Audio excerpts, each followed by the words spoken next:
High school follows a year in the life of Holyrood Secondary School. No, it's a nightmare. I'm so embarrassed. Say bang! Okay? Showing the ups and downs. The triumphs and the tears. I feel like crap. As the school battle to keep standards high. You're not going into the main body of the school because this is not Holyrood. Keep the show on the road. He continues to defy us and to truant from school. And make it a successful year in one of Europe's biggest schools. My instincts just say, punch him right in the mouth. Today is the first day of the new academic year. Morning. Holyrood Roman Catholic School is on the south side of inner city Glasgow. And every morning, Headmaster Tom MacDonald greets the students as they arrive. In Holyrood we have just about 2,000 children. That includes about 400 starting for the very first time. You certainly realise that young people's future is in your hands. My job and the staff's job is supporting them to realise those ambitions and dreams which they have for themselves. Good morning, good morning. 1-6, hands up. 2 rows. 1-7, 2 rows. 1-8, brilliant. Bernadette O'Shea is in charge of first year. It's a huge job to get all the new starts settled. Well, I think we're feeling quite anxious about it. I think, they've obviously put on the blazer, they've put on the uniform, they're now officially part of Holyrood's community, Holyrood's family. So I think we'll be quite nervous, but we'll do our very best to go round all of the classes today to make sure they're settled. Good morning, boys and girls. Is there someone out there? Good morning, boys and girls. Good morning, Mr. Because it's so big, the whole school can't physically fit into one place. While the first years settle in, the sixth formers only have one thing on their minds. Who is going to be voted this year's head boy and head girl? Danny is very much in the running for head boy. It starts off, you apply for it and certain people get through according to the teachers. And then the people that get through do a speech to, I think it's just our year group. And then they vote. And whoever they think's talked the best, made the best points, gets in. There's Max, who's a genius. The teachers love him. He knows it. So I think this year they're trying to find the best mix. Someone who's a good speaker and is still popular, and you don't want an elected captain who nobody likes. So Another head boy contender is Hash. I like to see myself as Barack Obama, to be honest. I think if he can do it, why can't I do it? I don't think it should be that hard. Hopefully it's not a popularity contest. The right person should be chosen. Because if it was a popularity contest, obviously, I would win it. Competition amongst the girls is also fierce, and Sadia has thrown her hat into the ring. I'm not the brainiest in the school, but I don't think that's what it's all about. You don't need to be pure brainy to be a prefect or head girl. It's what you do in the school that counts. Leonie is also keen to try for head girl at Holyrood. I knew that I wanted to be like a prefect. I knew that. So really from there I thought that just give back to the school because they've given me so much. They've given me support through the years. I thought it was only fair to do my part and give back to them and help make this a really good sixth year. The first years start by looking at their goals in life. Today is about just giving them some kind of goal, some sense that there's more to school than just learning 3 hours. That this is about gearing them up for life. So we're going to look at our aspirations and our ambitions and maybe our desires for our time at Holyrood and beyond. Okay? Where do you want to be? Footballer. I want to be a football player. Right. Football player. Football. Footballer and a joiner. If I get good grades in this subject and that, I'll be whatever I'm allowed. I'm really not, I want to be the best person. I'm not really a bragger. I'm just who I am. That makes me who I am. Pastoral teacher John is keeping a special eye on one of the first years called Liam, who has Asperger's syndrome. In a sort of way, it's kind of an advantage. For instance, I'm I have a higher reading intelligence than anyone in my class, or my whole year group, you could say. I mean, I was reading full nursery stories to my nursery school when I was only 4. And I can imagine that. They were all gobsmacked. I mean, and I done it with expression, as a full-grown adult would to their child when they were reading them a bedtime story. But in a way, it's also got its downsides. Sometimes I've got no sense of humour. When someone tells me a joke, I don't get the punchline. And I can imagine how annoying that is. If you actually have no sense of humour, you're more likely to be sticking out from the crowd and be alienated. And that's one thing I definitely want to avoid. Liam's an interesting wee boy. He's full of energy. He's always wanting to contribute to class discussions.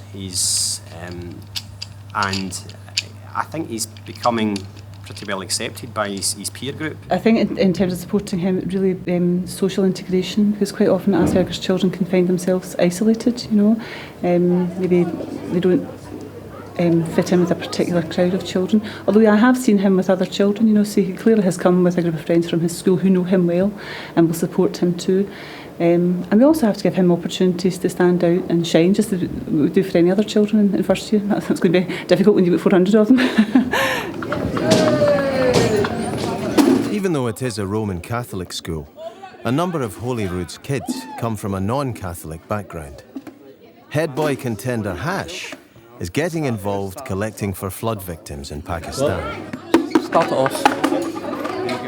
The school's always been welcome to any faith. I'm myself, I'm a Muslim. He's a Sikh. But the school says we have respect towards every religion.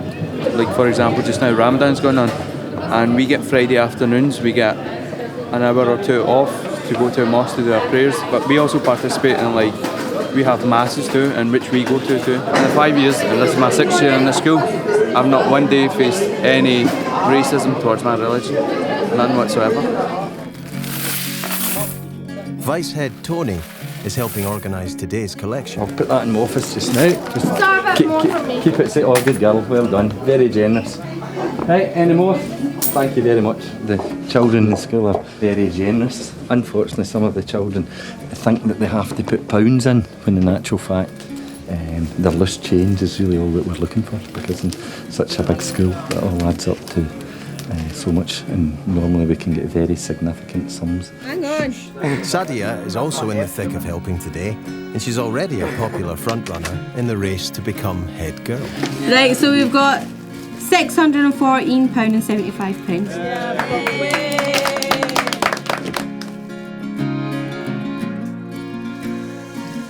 One of the biggest issues for young people from coming from a small primary is, will I get lost? The answer is yes, you will. They're joining a very, very big campus, a very complicated campus, and you can sometimes spend 5 or 10 minutes walking between classes, so that they don't initially feel lost or disorientated. They report every period, when the bell goes, they report to the central yard, the central playground, and they're collected by their teachers. But at the end of the day, some will still get lost. That's sometimes by design, not by accident. Bernadette has to look after and make sure 400 bewildered first years get to all the right classes. It's going very well, actually, yeah, it's been great. I mean, it's just good to get them all settled. I say, oh, here come 3 children who look as if they might be lost. Girls, it's good to be. Jam? That's great, okay. Thanks very much. I guess I worry about them getting lost. I think it probably just, in a huge school, it's quite easy for that to happen. Hopefully, I don't think we've lost anybody yet, so it's quite good.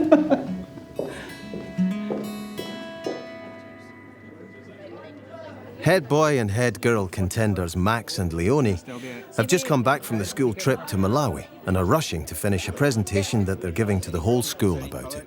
Me and Max went in June there, and it was a full year of fundraising we did to go and build a 3-classroom block and renovate 2 classrooms for special needs children. From going to Malawi, my confidence level has just gone right up. I'd have thought in first year that I'd maybe left school in 5th year. I never would have thought that I'd stayed on and be going for head girl. To be honest, I don't know who I'll vote for yet. Depends. If you make a good speech, we'll see.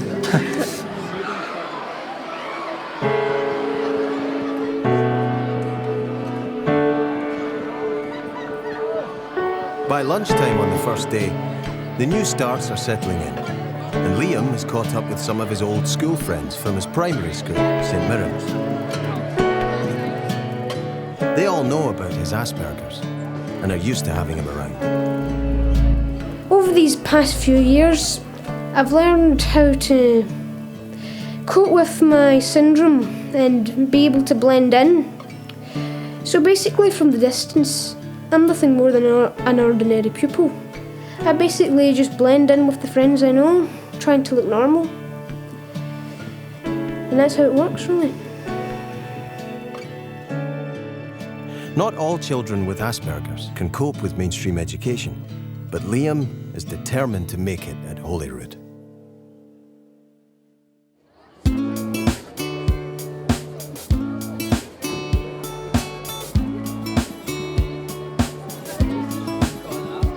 This morning, Holyrood has another first-year new addition. A Romanian family have just arrived in Glasgow and are hoping to enrol one of their boys.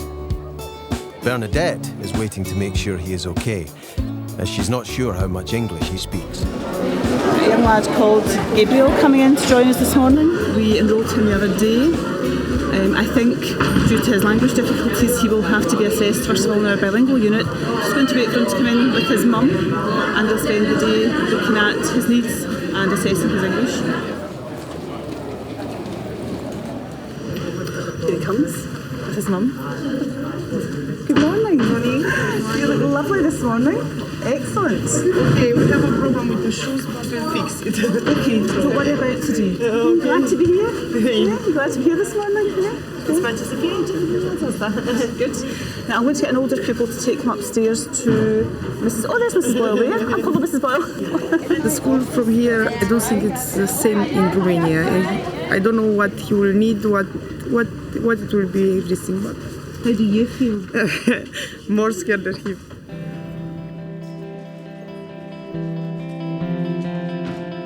He's very sensitive, he's very sensitive and he's scared. This is the problem.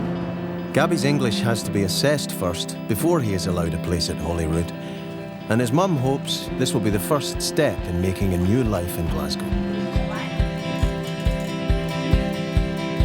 It's the interview stage for head boy and head girl selection, and first up, it's the girls. She's going to interview us. I think she's just going to talk to us first and then she'll take us one by one, but I'm going first apparently because I have to get back upstairs. She might just ask what we've done for the school, what we're prepared to give up, why we deserve it, what we think we can do, what we think we're capable of. Basically blowing your own trumpet. Just keep going on and on. Knock it out of the park. First into interview is Leonie. All the chat is about which of the boys they think will get through. Daniel Aitken. I really think Daniel Aitken. I think it will come down to I think Daniel will give a really good speech. Yeah. What about Max? You've got a good try. He's a really good try. But I think when it comes to voting, a lot of people in our year are going to have that kind of attitude. It's somebody else's chance now to burst out of that bubble. It's someone else's chance to have a shot. I'm not to talk about it. I'm a good girl. I don't break rules. Leonie's one of these people who came to my attention way back in first year. She was a kind of caricature, stereotypical schoolgirl with her pigtails, and she hasn't changed very much. Leonie's still a typical schoolgirl. Not in a naive way, a very, very able girl and a very wise, mature girl. But a girl who certainly does not act beyond her years.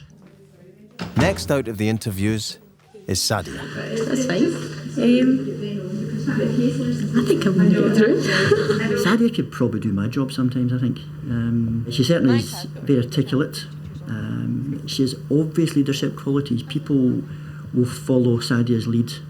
And when you talk to them in company, Sadia is the one who people will often look to. All the girls think they've done well, but only a few will make it through to the speeches stage of selection. So we're going to do subtraction, take away. Gabby has been assessed for his English language skills for most of the morning. I'm going to join you for a break, all right? It's okay, Gabriel. And Liam and his primary school friends have been asked to sit with him through lunch. Oh, he's from Romania, and he's just joined us. He doesn't speak much English though. But we're going to get used to him and hopefully become a good friend of ours. What work have you been doing? Work? I would just introduce him to some of the teachers, making sure that if he needs any help, I'll just take him to his pastoral care teacher and get it sorted. I mean, I'm going to try and make every attempt I can to, well, be friends with them. And I mean, for example, we had back in St Mirren's, there was a boy, he was from Poland. He didn't speak very good English when he was in P5, but over the years he developed, and he's at, I think it's at St Margaret Mary's now. And his English is excellent. With almost no English, Gabby will have to learn fast to continue at Holyrood. But there is a real chance he may be moved to an outside specialist language school. It's now the boys' turn to be interviewed for head boy selection. Make me nervous, a wee bit. When I did my last interview, I just kind of froze and got too nervous. I answered the questions badly. Hopefully I'll do better this time. Nervous, I suppose. Good opponents, I would say, but need to be confident. Cheers. Hashim's a very, very charming young man who finds it very easy to engage with adults in conversation. Someone who will stop and talk to you almost as a peer, as an equal, but is also very, very respectful too. A young man who I admire, whose company I can certainly enjoy, and someone who certainly has the gift of the gab and is a great communicator. Hash is confident he'll get through to the speeches. At the end of the day, they make the decision on who gets to actually do the speech. Now, I think it might be everyone, it might be all of us, but I don't know. I think it's more of a competency thing. It's like they want to know whether you'll be able to do the thing tomorrow. Yeah, I think this is a way just, it's not filtering necessarily anyone out. Next into interview is Max. To some extent, people may see Max as Mr. Perfect. Max has always looks turned out like a brand new pin all the time. His punctuality, his attendance, and his articulation. Max's challenge will be trying to promote the support and engagement of his peers, because some of his peers may see Max as the kind of perfect student, the straight 5 A's, going to university, and it's important the head boy and head girl have all of these qualities. They also need to have credibility among their peers. I thought it was really short, like too short. I don't know.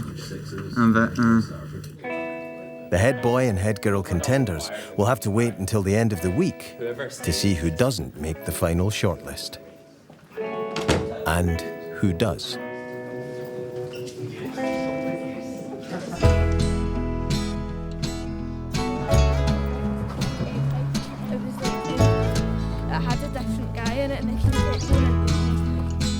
Kids going to Holyrood come from all over the city. After just a week, the boys from St Mirren's Primary have left any first day nerves behind.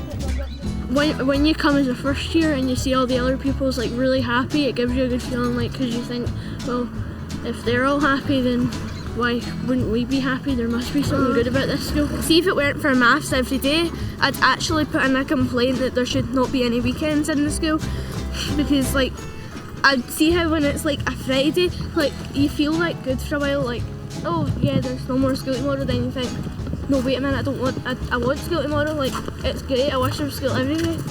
Well, see, I don't like school that much. Unfortunately for Liam, his old primary school friends aren't in any of his classes. He's just coping really well with it. We've had some people like trying to annoy him, but he's done really well. He's coped well with it. I was his friend through primary since he came at P5, and he's coping really well with it. He likes high school. Liam, though, has started to get a hard time from a classmate.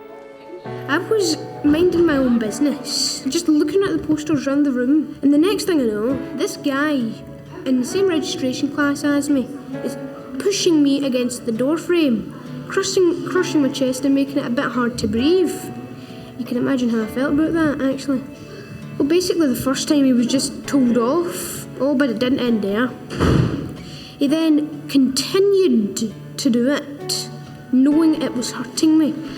But he just kept doing it until the teacher finally told him off seriously with detention or something. Today, and my dad sent in a letter to my head of year, Mrs. O'Shea. I got a letter from his dad this morning. He was concerned that there had been the incident, I think the other day, where a boy had pushed him, and the boy had been warned not to do it, and he pushed him again. So I spoke to the boy this morning. I said, look, clearly he doesn't want to be your friend. I think the boy thought he was being friendly with him. He doesn't want to be your friend. I said you need to keep away from him. So he's in a second friendly warning, if you like, that little lad, and hopefully that'll be the end of it. And I phoned Dad to let him know I'd done that, so Dad was quite pleased. My instincts just say, punch him right in the mouth. But my brain just says differently. What does your brain say? Just ignore him. But it'll just come up to a point where I just can't ignore that bully anymore. I'm just going to take it all out on him or her. Really? Yeah. It just gets up to a point. I mean, even I have my boundaries. Liam's a very articulate young man, you know, and I think I said to him to come and speak to me if there was any more trouble, so I think he will. He'll do that. There you are. Thank you, sir. Every year, a team of Holyrood staff and kids, led by Deputy Head Tony Begley, head out to Malawi. And this year's selection process has already started. Okay, thank you, sir. Thank you very much. See you later. Bye-bye. Fill in their applications. That's some of the applications. And then we have to start and sift through it and then select. And what we have done in the past is we've actually ended up interviewing an awful lot of pupils.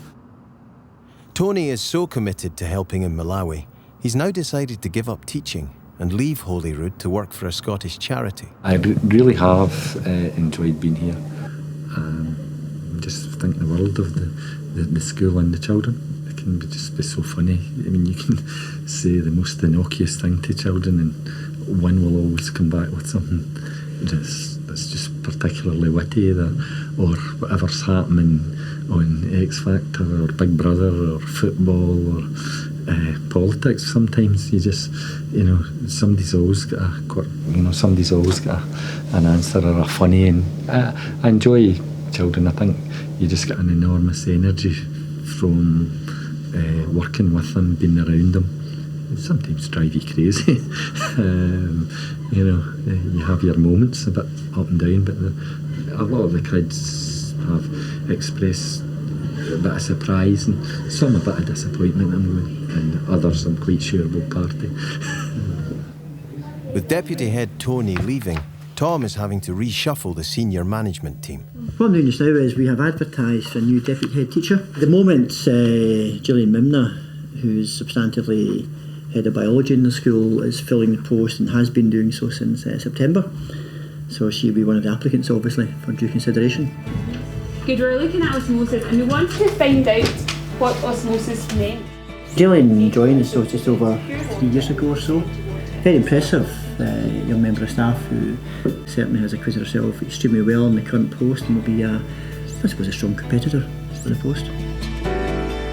That will now take place on the 20th, the 21st and the 22nd. So providing, her child... It's almost harder in a sense that I've been the acting, because part of me feels, well, if I don't get it, does it mean that I wasn't very good? And there's that aspect, and I always believe, and I was always brought up, that you always do the very best that you can. And you always, that was instilled in me by my parents, by my own education. You always do the best that you can. So if I become a DHT, I'll do the very, very best that I can.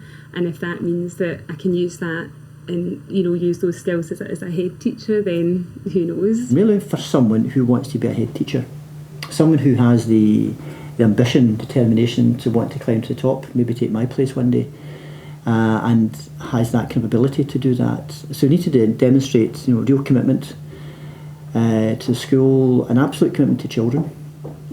If they don't impress upon me that they've got a real love for children, then there's no point applying for the post. Teaching's a brilliant job. I mean, you get to do things in teaching that no other job would you get to do these things. Like I've been to amazing places, I've, worked with amazing people. I've got to participate in things that, you know, when you get to a certain age you can't do anymore. You know what I mean? But if you're a teacher, you still have all this fun to have because, you know, you're still with all these kind of like young people, and I would love to get the deputy job here. I really would. Deputy head teacher is a senior position with responsibility for a 400-strong year group. And Gillian will face fierce competition from several external candidates in 2 weeks' time. That's right,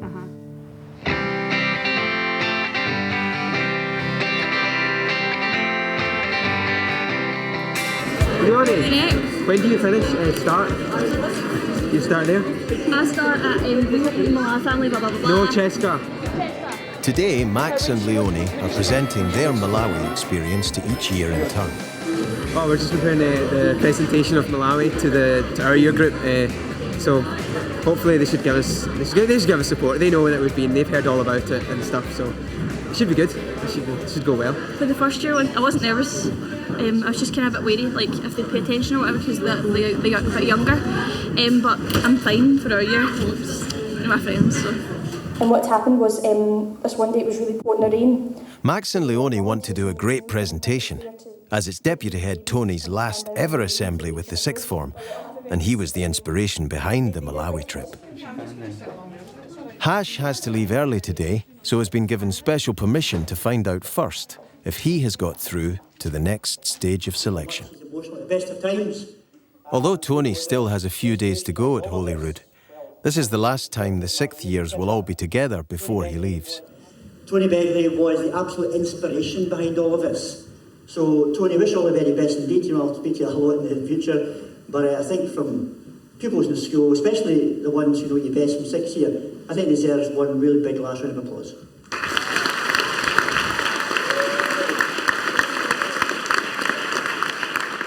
I've just known these children for 6 years, love them. I think they're children who genuinely care. It would be a poor school if our children simply get standard grades and hires. I hope Holyrood continues to give them more than that. He works tirelessly for young people of the school. When he goes on, he's going to do a different kind of job, different motivation, and we're still doing the very, very best, but certainly Holyrood will be a poorer place without Tony Begley. Hash has had some surprising news. She just said he's not made the cut. I don't know why, but I guess I have. So what did they say? I don't know actually. Just gonna go on. Said the girls were better than boys and she's going to cut a lot of the boys, apparently. But then again, there is only 6 boys. And obviously you're going to have like a few people, otherwise if you're going to have like 2 or 3 people, there's only 2 or 3 vice captains. So I suppose, I don't know, I'm just a bit of a shock to be honest, but sorry.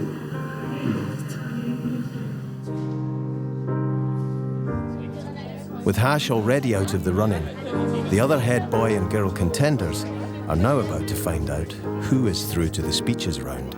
Hash didn't get through. Nobody knows why. Well, I don't know why anyway. So he's not doing a speech tomorrow. It's not really affected me. I think it might affect the boys a bit more because it's them that are up against him. What happens, happens. I'm resigned to it now. Nothing I can do now. It's crunch time, and they are called in one at a time. Hash isn't the only boy who's not through. Oh no. She explained pretty well why I didn't get in, so I understand why. Leonie, though, is through. I've to do my speech tomorrow, so she's given me a couple of pointers to how to do my speech in that. So I don't really want to tell anyone next door because I don't want to let them down or whatever, but I'm so overwhelmed.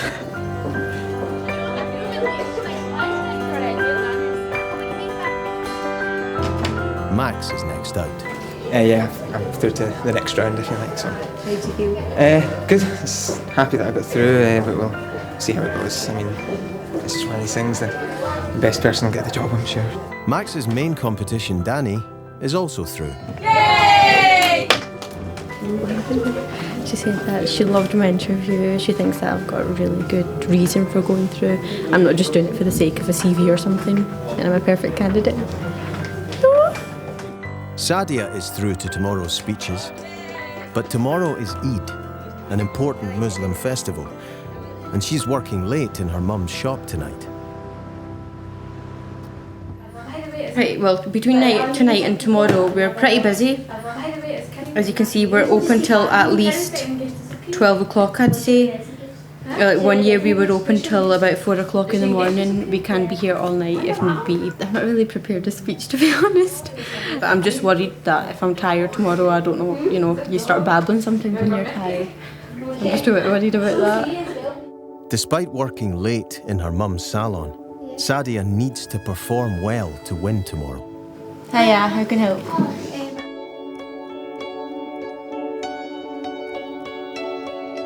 3 weeks into the term, Gabby is still at Holyrood, and it's still in the balance whether or not he needs to be moved to a specialist language school. His brother has just arrived from Romania and has joined him at Holyrood, although his English is better than Gabby's. This school is very good. It's big. The teacher is very good with child. We help us, It's very good school. It's very good. This is Gabriel uniform, and here's his beauty. Am spus că nu e foarte bine, nu e așa distractiv ca aici. Când mă trimite la cealaltă. He was very afraid because he expected they send him in another school because he have a problem with the language. He doesn't speak very well English, and it's a problem he doesn't understand very well. My brother has helped me very much. He showed me everything. He showed me where is the classroom. I know he's a clever boy and he can keep, can take everything like that. I don't know, I'm not really sure, but we hope. Gabby's English needs to improve if he's going to keep his place at Holyrood. But what his mum doesn't know is that he's been skipping school.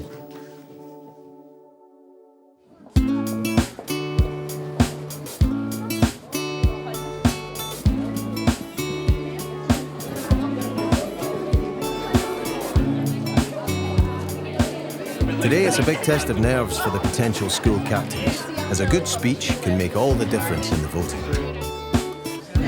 This is my attempt at a speech and attempt to be somewhat funny, which will not happen at all. How well I'll laugh. I didn't go to school last night till 3:30. I was up again at 6. So tired right now, but I'm ready. I just told her my speech and she's happy. I think she'll be good. I'm sure she'll do good. I've had a stomachache all morning. I'm really nervous, but I'm first. My speech is quite quick, but I really didn't practice it. I actually just started making it up there on the spot, and the same thing's going to happen again. Nervous about actually speaking in front of people, but I think the speech is good enough. Speech is probably the most nerve-wracking bit, but we'll just see how it goes. Just hope it goes well, in case I just bomb in front of everyone. The girls' competition is wide open, but it seems that Max and Danny may be the boys to beat.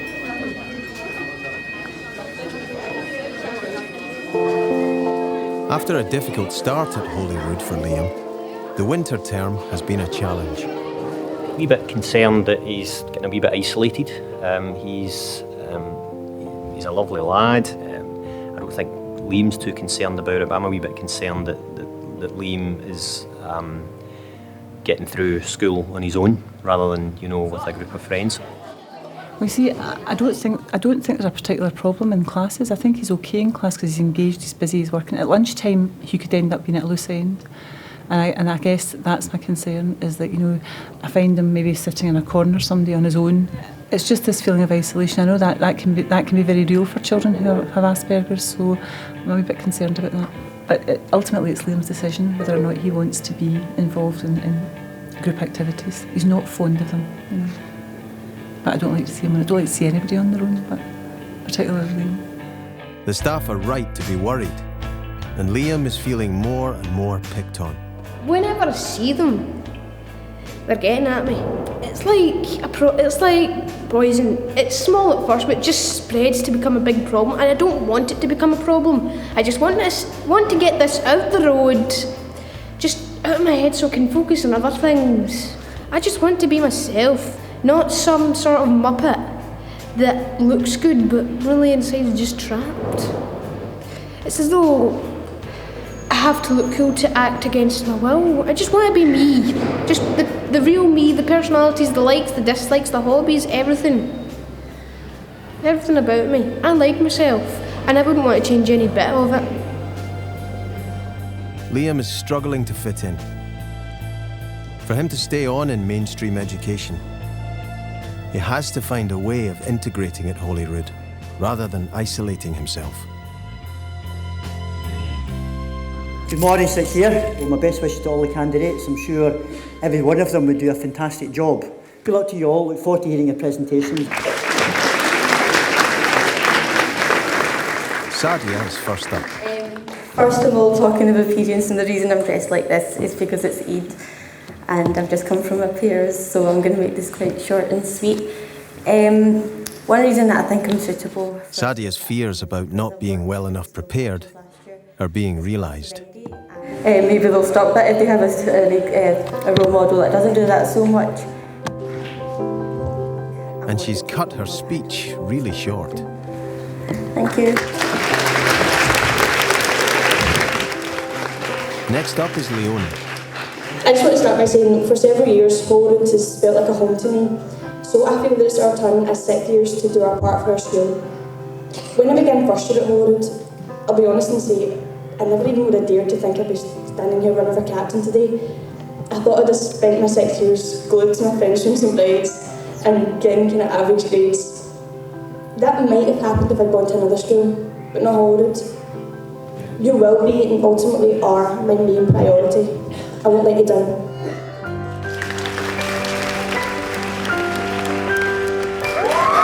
The person getting the biggest cheer as they come to the rostrum is Danny.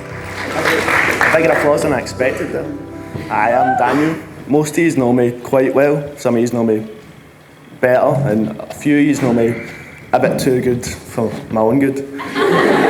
I'm here to run for captain. I'd like to start off by saying that I wouldn't be here unless I thought that I was the best candidate for the job. Thanks, Kirsten. Danny's speech is going down well. Vote for me to be your mouthpiece, and I'll get what you need said. Vote for me, and I will not let you down. I'll earn my bow time. Thank you.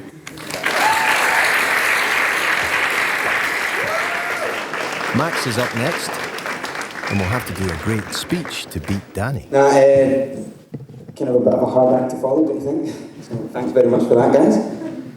I think communication is something that's very important this year for us, especially if we want to get our first choice, of course, at uni, if we want to get to the college we want. And I think I'd be a good person to be able to communicate between us and the teachers. We need someone who will be a good link between us and the teachers. And it's too bad that we can't do it through Facebook, so sorry, Heather. Max's speech is also going really well. Thank you very much for listening, and enjoy the rest of your day. Thank you.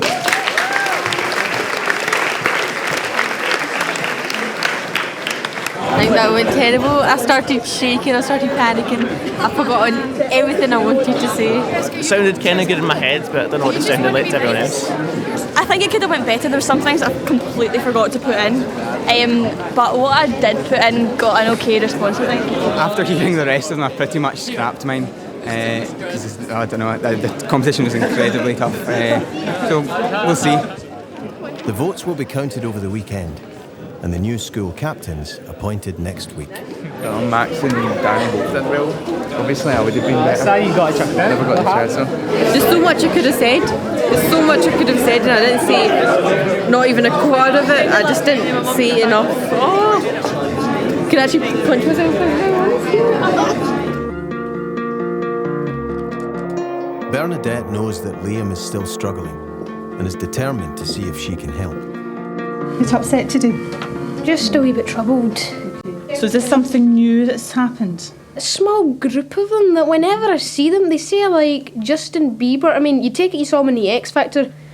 Miming, bad write-up. Absolutely hate him. I've been hating him for what, 2 years now? You hate Justin Bieber? Yeah, pop star. Teen girls go crazy for him. He's 16 and he hasn't hit puberty yet. That's the grudge I've got against him. That's the grudge. I mean, they say I like it, which is completely contradicting what I say. Of course, I get angry myself and sometimes retort with, well, It's just kind of a dam of anger, as in like a dam of water, like Hoover Dam. I'm not saying it as though it's the DAMN. I'm saying it as though it's like a water dam. Of course, this could be mentioned, but 3 years later, it could be a huge problem. I could be failing my exams, going way steeply downhill. But I'm glad I'm having it dealt with right now. Okay. I'm going to identify those boys tomorrow then, Liam, and I'm going to have a little word with them. Okay? And then that should stop after that. Good. Problem solved. I mean, I don't settle. I just will not stop at anything less until I'm back on track. Well, you're absolutely fine. You'll be back on track. I'm trying to find where... I'll let you go back to your IT class now. French, actually. This isn't the first time we've had to deal with a situation like that with Liam, you know, where children have said things to him. He's obviously very sensitive to the fact that, you know, that he has said that he doesn't like this particular singer. The children are kind of making fun of it, and he obviously wants it dealt with. So we'll deal with it tomorrow. And generally it's just a case of a quiet word in the children's ear. They realise that, you know, they may be taking it a bit too far, but anything that we get to know about in school we'll certainly deal with.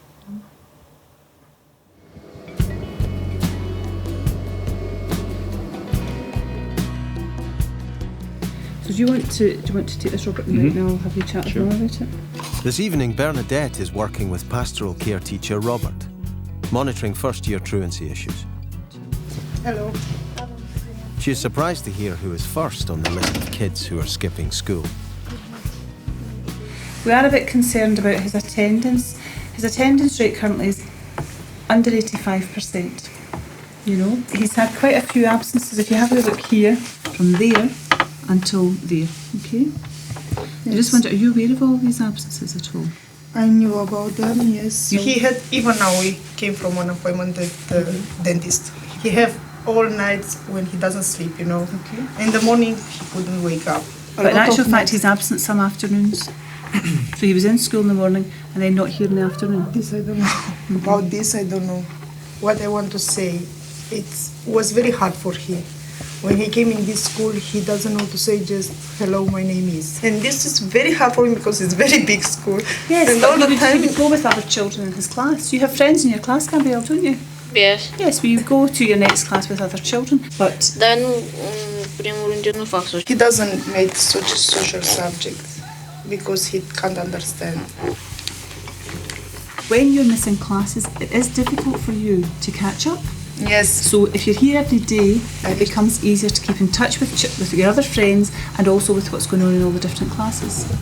And I'm going to help you with that by giving... Gabby now has to report to Bernadette for an attendance card, which he gets filled in at the end of every lesson. Thanks very much for coming. See you in the morning, Gabriel, okay? Mum's concerned about the fact that he's not making the progress he should be in some of his subject areas, but he needs to be here in order to get the help he needs. So he's feeling a wee bit isolated maybe because he's not here as often as he should be, and that can only improve, you know, if he comes to school all the time. So. This isn't the start in Scotland Gabby's mum was hoping for. Gabby needs to change his behaviour, starting by turning up tomorrow morning at Bernadette's office.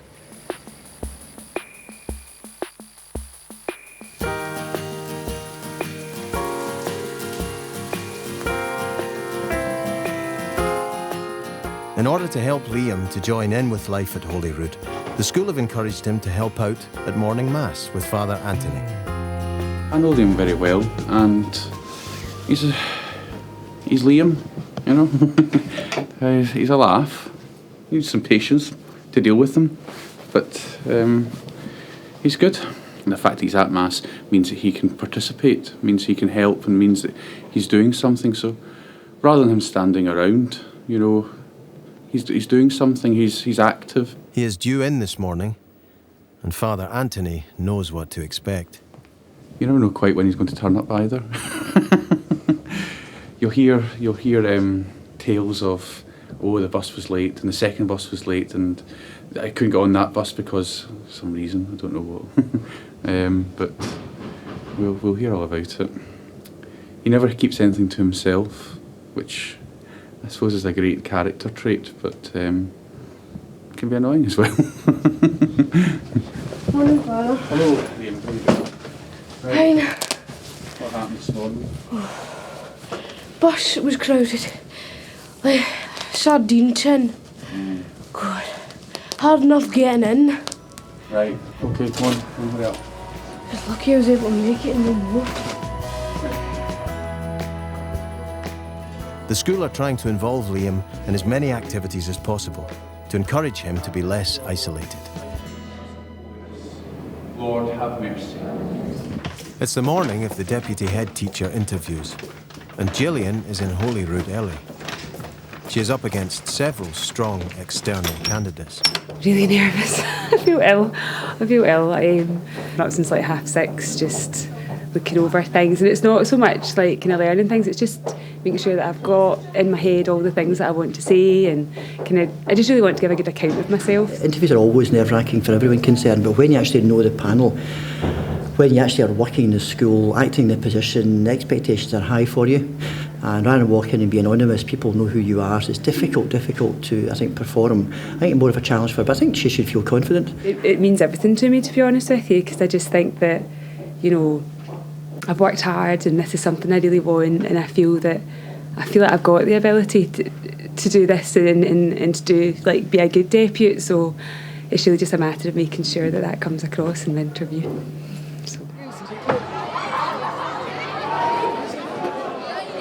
While Bernadette is always delighted to receive surprise pictures for her wall, what she really wants is that Gabby will turn up as promised.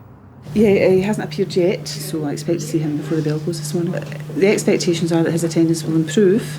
If there was no attempt really to improve that attendance, we might have to take stronger action, perhaps referring the case on to the reporter, social work department, that kind of thing.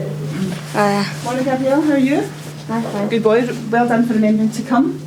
A teacher will sign to say that you have arrived on time at class, first of all, okay? And then just sign it to make sure that you're here. So every single period we will see that you're in school. Gabby will stay on morning report until his attendance improves.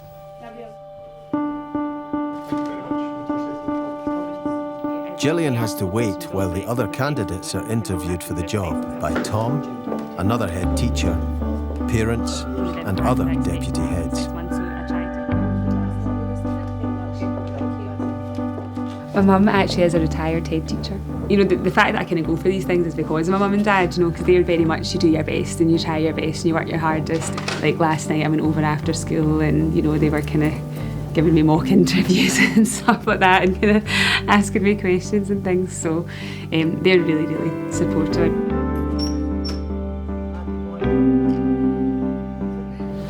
Is she feeling relaxed, not at all nervous? Very nervous. Finally, it's Gillian's turn to face the music.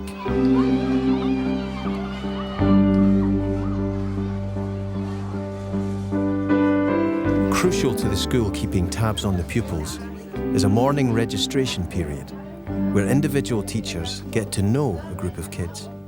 I think he's still very quiet. I think his language is a bit of a problem for the rest of the group. I think that he sometimes sits on his own. He has definitely got a lot more confident over the last few weeks that we've been here. He seems to be slightly more chatty, and obviously his language has come with that, and that makes him fit in slightly better. I answered all the questions, so there was no kind of big kind of gaps in like that. Gillian is relieved it's all over and thinks she has done as well as she could have in the interview. I feel all right. I don't feel, God, I'll say all this and then I won't get it, but I feel all right. I feel, you know, it wasn't a complete disaster. After discussing the candidates with the panel, Tom now has to break the news to Gillian about the job for the Deputy Head of Year. I'm going to track down Gillian and let her know the outcome of the interviews today. I'm sure she'll be anxious to know what's happened, so we'll try and track her down. He has decided to tell Gillian face to face. Congratulations. Woo, thank you very much, thank you. On one condition. Yes. From now on you call me Tom. Yeah, that's true. And not Mr. McDonald. I do, that's true. Do you want to see Oh, brilliant, thank you. The panel? Yes, thank you. Congratulations. The choice wasn't difficult. So well done. Good interview, outstanding interview, and very well deserved. So. Yeah. Thanks. Well done. Thank you. I'm going to phone my mum again and phone my dad and let them know that I got it. So, I'm so happy. It's brilliant. So excited. It's great. Okay. The interview for Gillian was outstanding. I mean, she said all the right things, came across as committed, enthusiastic, great view of strategy, vision, perfect candidate, the perfect candidate. Hello Dad, it's me, I got it. You got it? Yes. Congratulations. I'm really proud of you, Gillian. Thank you.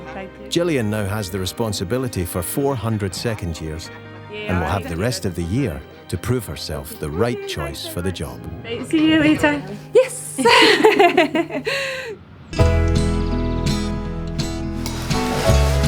is yours. Today, the winners of the race for head boy and head girl are going to be announced. Mum, was there a towel anywhere? The one who's on the room. But Leonie is more concerned that vice head Tony is leaving Holyrood. I'm an emotional wreck because that's what he was like. So I'm not really looking forward to seeing him because I know he'll be so upset, but we'll all be upset as well. That's why the whole Malawi team are coming to say goodbye to him.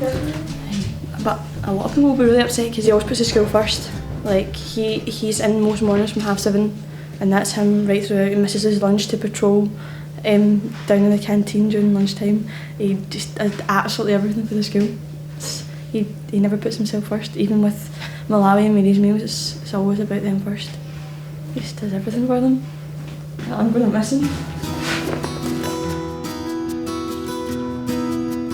After a difficult start, Gabby has been taken off early morning reports and is now doing well at Holyrood as his English improves. My eldest son said, I asked, but he's managing English. He said, oh yeah, he's managed very well, you know. Some friends of mine, they learned me some English from, and that was okay for me. He's trying to learn Pakistani now because he has friends Pakistani. He's trying to learn Urdu, Punjabi, I don't know what, but he's trying to learn.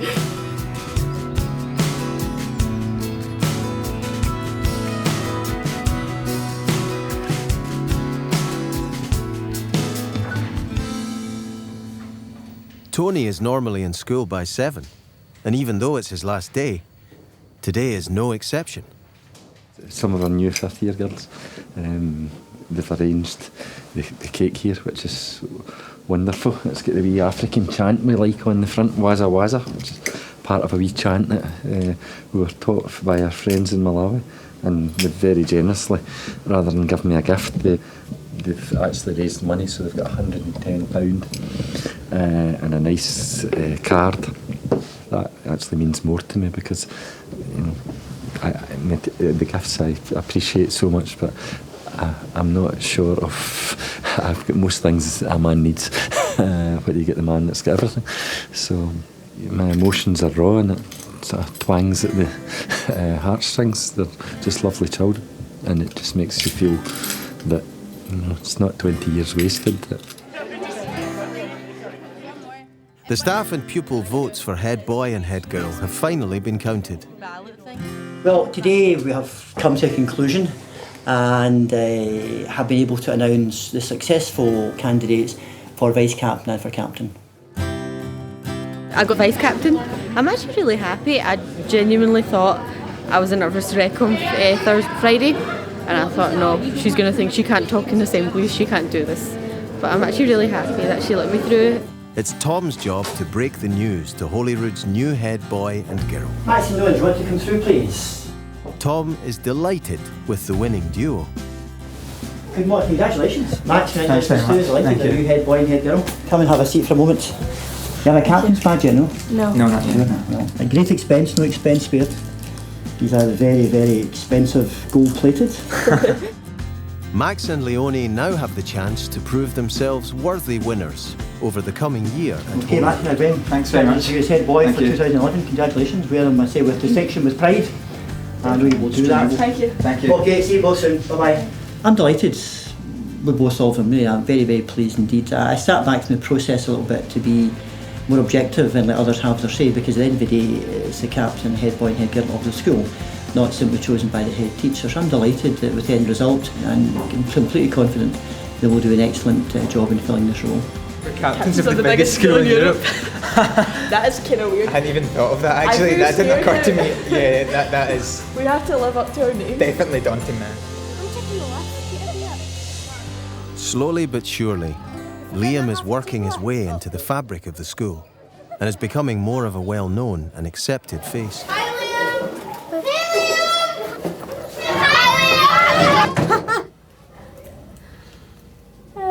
Sweet sound of silence. How do they know who you are? Because they see me all the time. And mostly because I carry my lunchbox around with me. Here we are. Liam has a long way to go, but there are real signs that he can more than cope in mainstream education, despite his Asperger's. This is Tony Begley's last day, although his normal lunchtime patrol may be a little different today. Mr. Begley's leaving, so everybody's just kind of hugs and goodbyes because he really was a good teacher. We're getting ready. We're getting ready for Mr. Begley. He did all the work for Malawi and has done a lot for the school, so it's really a big thing for him leaving. I mean, Malawi's going to carry on, but it won't be the same without him. We're just waiting for the main man, so I think he's coming now. Cheers.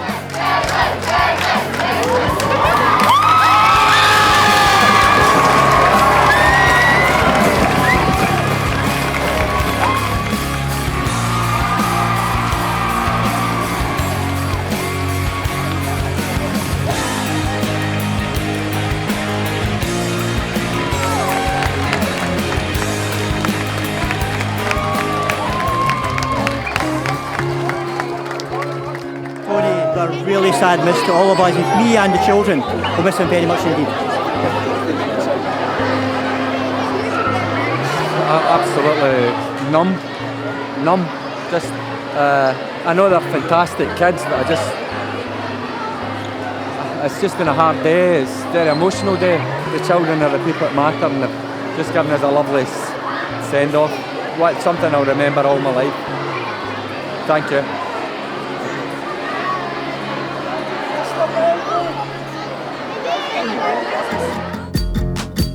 Next term at Holyrood, Yo, who am I Max tries to get a place at Oxford University. It's like getting my exam results all over again.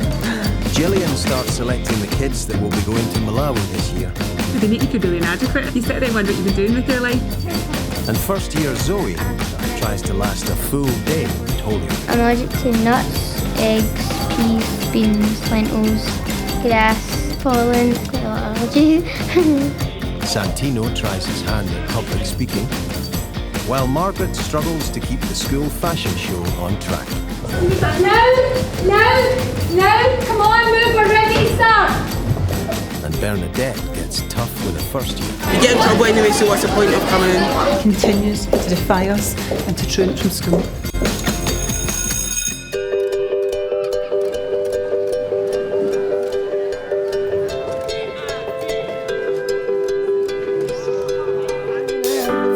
High school follows a year in the life of Holyrood Secondary School. Troops, can I get a group hug here? Showing the ups I've never seen happier children ever in my life. and downs, My instincts just say, punch him right in the mouth. the triumphs and the tears I feel like such a gift for crying. as they battle to keep standards high. Do you think that's the way to treat another person? No. Keep the show on the road No, come on, move, we're ready, start. and make it a successful year in one of Europe's biggest schools.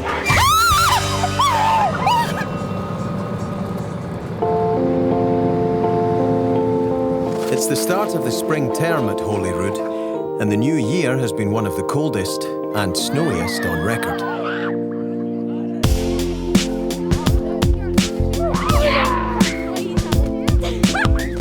It's a lot worse than we thought it was going to be today. The forecast has said snow easing off, but it's been snowing quite heavily all morning, so a lot of new snow cover. It makes better snowballs today, snow unfortunately. Yes, it was a bit icy, but today makes a good snowball, so we'll be in alert. Come on boys. Leave the snow on the ground. It's quite happy there, don't disturb it, okay? Headmaster Tom tries to meet the kids every morning as they arrive. And although he has one eye on potential snowball flare-ups, his mind is really on one of his students, Max, who is down in Oxford trying to get a place at uni. We come back to really good news. In fact, he has been given an interview for University of Oxford. Max is one of our very, very high achievers, and so Max's potential is to go to the very top level, high tariff university course, and to go to Oxford would be a terrific achievement for him and for the school too. Head boy Max already has 5 A's in higher, but that won't be enough to get an automatic place at Oxford, and he is being interviewed by 2 colleges to see if they will accept him next year. He is hoping to be one of the few students from Holyrood to ever go to Oxford, and he's been blown away by what he's seen so far. It's the #1 uni in the UK. Nothing can really rival it. It's just brilliant. It's a great place, great people, great tutors. You know you're being taught by the absolute best, and it would just be fantastic to come here. Fantastic.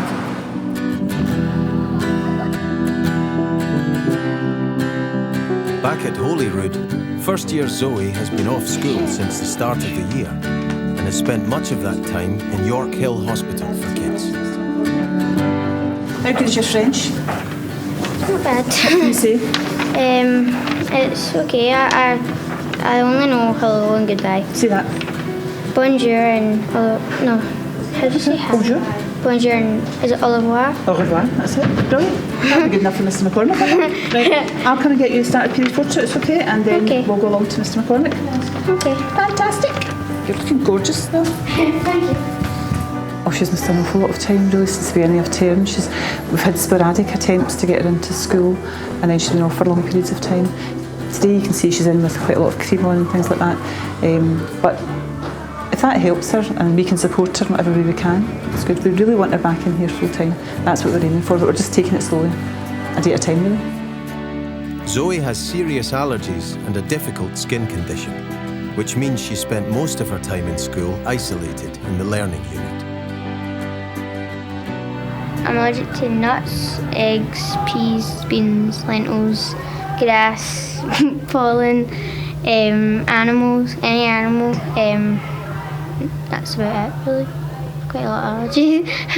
I'm not allowed to go into home economics because I'm allergic to a lot of food, and I can't go into science because we don't really know what they use in science, so I might not be allowed to. And I'm not allowed in a technical because of is it not the one they use the wood or something? I'm not allowed in that one either because of dust, and don't know about gym right now because know how people spray their deodorant and stuff. Quite a lot of girls. So that's really it really. I'm not allowed in a lot of classes, not all the fun ones anyway. With head of first year Bernadette by her side, Zoe is about to properly join her classmates for the first time in Holyrood and try to last a full lesson. Do you know this corridor before? No. If her condition flares up, she'll be straight back to York Hill Hospital. Okay, thanks Mr. McCormick. Enjoy. Right, okay. Thanks a million. In the drama department, 5th year Santino is practicing for his higher drama exam with fellow actor Sarah. It's a kiss scene, and Santino has been struggling to hold it together, especially in front of his friends. Santino and Sarah have a lovely kiss scene. It's quite touching and passionate. Why would it not be right? Mind when we had our own place? Mind when we used to lie and used to rake down the coals? Aww.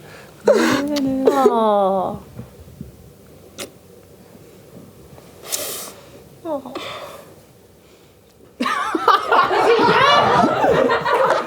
Well done, guys, well done.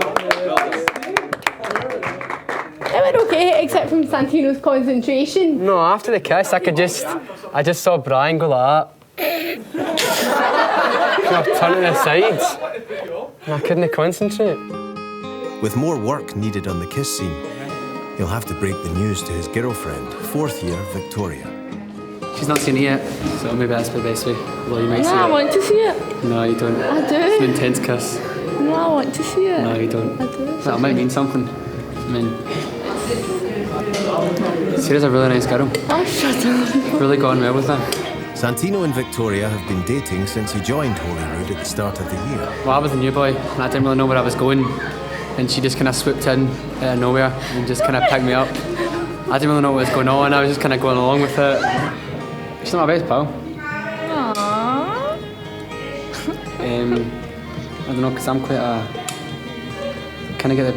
it's like my other half, like, I'm kind of all mature and serious, and Victoria's all immature fun.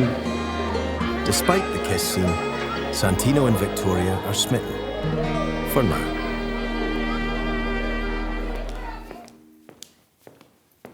In Holyrood, head of first year Bernadette already has a discipline situation to deal with.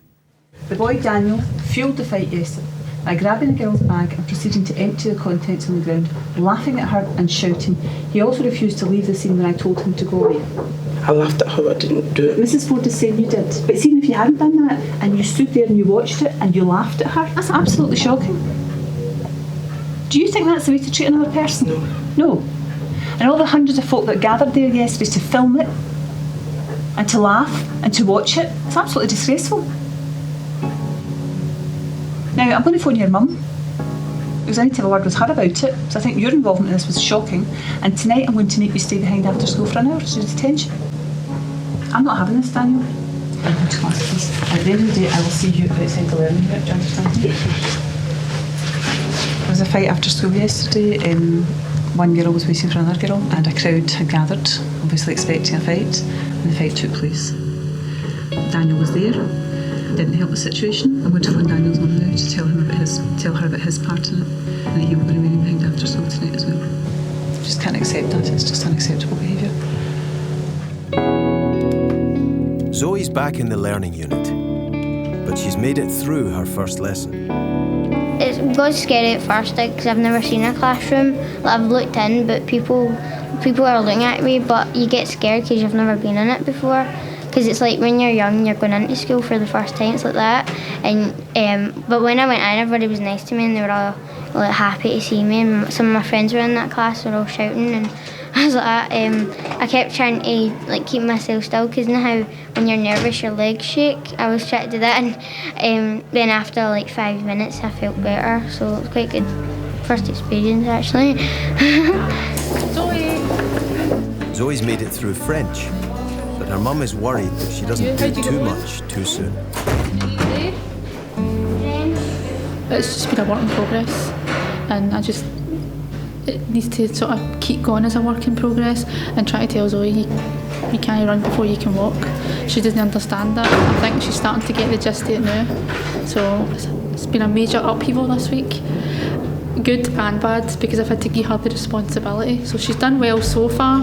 So I just hope she keeps it going, and it means that she can stay in school. Fingers crossed for that one. Zoe wants to get back into school full time, but her condition might not allow her that chance. First year Daniel is bucking the system at Holyrood, and Bernadette's warning, at the moment, seems to be water off a duck's back. These two lasses were fighting, and I backfilled them and I poured everything out, and all of our stuff came out, and I got in trouble for that. How do you feel when you get in trouble? Daniel and his friend Kieran are skipping school, called dogging it. He gets in trouble for doing stupid stuff. I don't have bad behaviour, but I don't get. Where do you go? Ike, buses. And Silverburn and that. And Tun. We don't learn anything in school, and it's like boring. It's like we get in trouble anyway, so what's the point of coming? Daniel may be bucking the system, but Bernadette is determined to change his behaviour this term, before things escalate.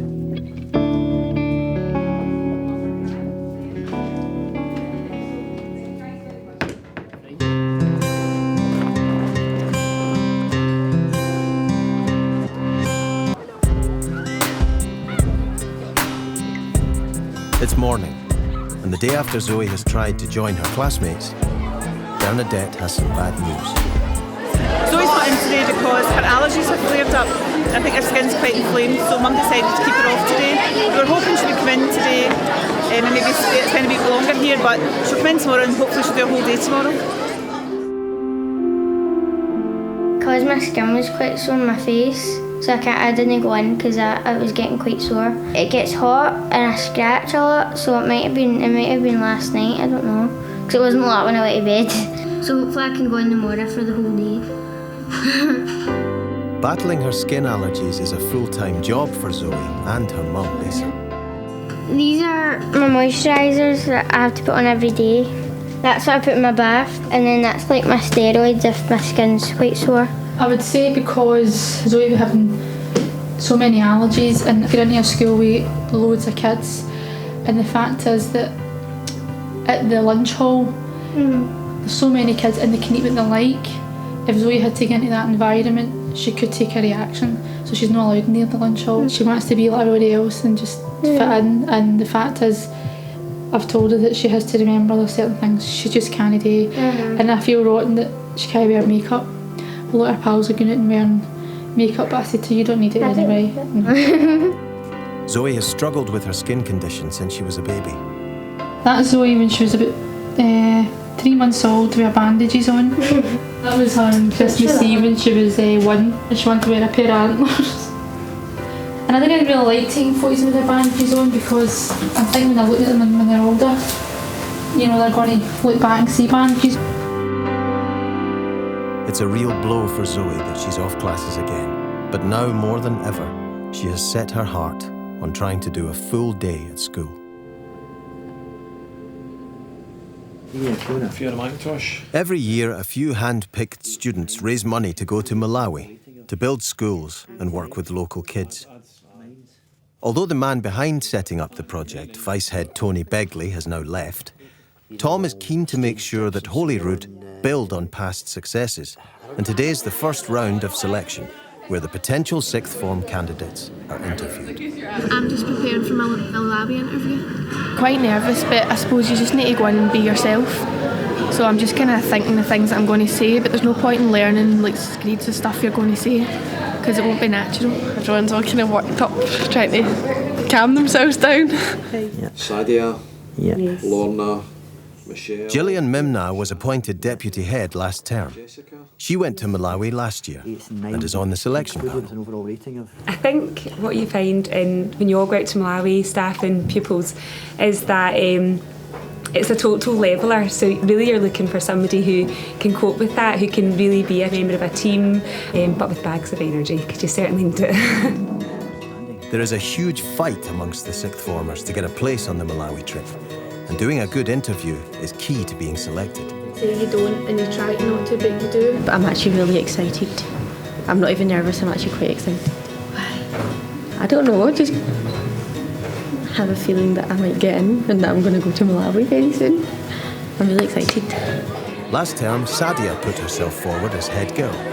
Parents, and the reason I'm dressed like this is because it's Eid. But felt that her speech in front of her year let her chances down badly. I just didn't see enough. Could actually punch myself. Sadia and her two best friends, Maxine and Faria, have all applied for Malawi and are hoping they will all go out to Africa together. So we're going to give you 3 areas to discuss with us today. It'll be no more than 10 minutes, so don't worry about it. We want to find out what you'll bring as an individual to the team. Miss Mimna will want to be convinced that you can balance the demands of your schoolwork. And finally, John will want to be convinced that you actually really want to do this and why do you want to do it. Okay, does that seem to make sense? Well, firstly, I think I'm a very altruistic person. For example, I've been working with Indy for almost 4 years now. Daniel and Trimble. So they're truanting just now? First year Daniel's head has risen above the parapet yet again. He's just run away from his next class with some other boys. Little boys who've been truanting recently are missing from maths this period, or missing from their class this period. One of the other maths teachers has just caught him or tried to catch him, but in actual fact he's run away. So it's probably in the social area just now. I'll have to go and find him. Bernadette is losing patience with Daniel, and so far nothing seems to be working with him. I'm going to have to bring Daniel's mum in, because in spite of the fact that he's been to the attendance council, he's been put on a warning period, he continues to defy us and to truant from school. So things really have to move up a gear, I think, because he's not cooperating at all. We've given him an attendance card to make sure that he's going to his classes on time, and he's doing this. So it looks as if Bernadette might have found Daniel. Where are you supposed to be? Okay, stop. Where are you supposed to be? We have no teacher at all in the class. Where's your class? Craft and design. So why are you up here? Why have you come this way? Teacher. Who's your teacher? Right, go back down to Mr. Stelton and ask him where your teacher should be, okay? With Daniel still at large, Bernadette decides to see if his friend Kieran can throw any light on his whereabouts. Good morning, Mr. McCormick. Could I have a wee word with Kieran, please? Yes. Right. So, who are you with? James. James and Daniel Matumbo? Aye. Good. And where did they all scamper to? I don't know. And how you got caught? No, I was coming. I walked along that way. I thought Mr. McCormick's class was around here. Right, so you were going to class and the other boys ran away? Well, I'll tell you something, you did the right thing, because they're going to be in big, big trouble when I find them. Okay? Right, thank you, Kieran. In you go. Thank you, Mr. McCormick. Thank you. Right, I'll go down these stairs here. Bernadette needs to find Daniel and convince him to change his ways before his behaviour creates serious problems for himself and his family. So I think it's something to it'll make me realise just how important life really is and how importantly I should take it and how to appreciate everything that I do have. Sadia, thank you. We'll spend some time seeing many more of your friends today, so later on today, and we'll let you know how things have gone later this week. Good luck and thank you. Thank you. I just felt like I was, for once, able to pour my heart out. They actually were listening to what I had to say. Like, usually a lot of teachers like interrupting in interviews, but they didn't. They just let me free and let me talk about everything I wanted to say. So yeah, I'm happy. I'm really excited now. I'm so nervous. Well, as an individual, I'd say I'm quite bubbly, loving, caring, and like I don't know what it is, but when kids come across, I'm just really loving, and kids sort of tend to love me too. Faria is the last of the three friends into the interview. Really wanted to go ever since I came to this school. First time I heard about it, I've always wanted to go.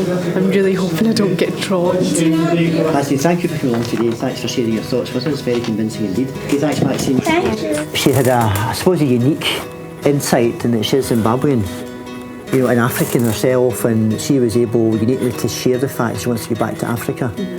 And having seen the deprivation in her own country, make a difference in a similar country. I think it might mean more to me than anybody else because I've seen it all happen before and I know how people feel. So it's like a sort of personal achievement, I'd call it. Maxine feels she has done well, and now it's the last of the three friends, Faria, who has to impress. If no one else was willing to, I'd step up and be a leader, and I wouldn't mind being told what to do. Okay. I wouldn't mind being a team worker as well. Right, okay. And I just feel like... Okay, thanks, bye-bye. Bernadette has finally tracked Daniel down. When did you get to your maths class? Arrived on time. Arrived on time? Well, you couldn't possibly have, because Miss O'Reilly said you didn't arrive on time. She said you ran away. I have been all over the school looking for you. Remember the other morning, Daniel, when I asked you about your late coming? Remember? And you told me that you had slept in? I slept in until I only slept in the first week. No, that wasn't true. That wasn't true. You didn't sleep in. You truanted from class. You were hiding in the art corridor. Isn't that correct? No, it wasn't. No, I'm sorry, you were.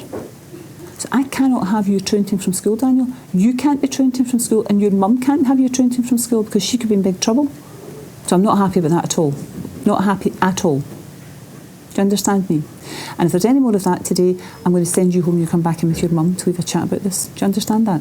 So I want to see that card at interval as lunchtime and at the end of the school day today, Daniel. You come to me at the end of the school day before you go home, and I'll decide whether or not your mum has to come in tomorrow morning. Do you understand? Not happy. Not happy at all. And I don't think you're being truthful, to tell you the truth. Make sure you're in your classes immediately. The bell goes. Do you understand? Yeah. Thank you. Go back to class now. Well, obviously I've asked him to come back and see me now at lunchtime and after school. I'm going to check his card very, very carefully. Daniel unfortunately tells lies about where he's been and what he's doing, so we really have to monitor him very closely.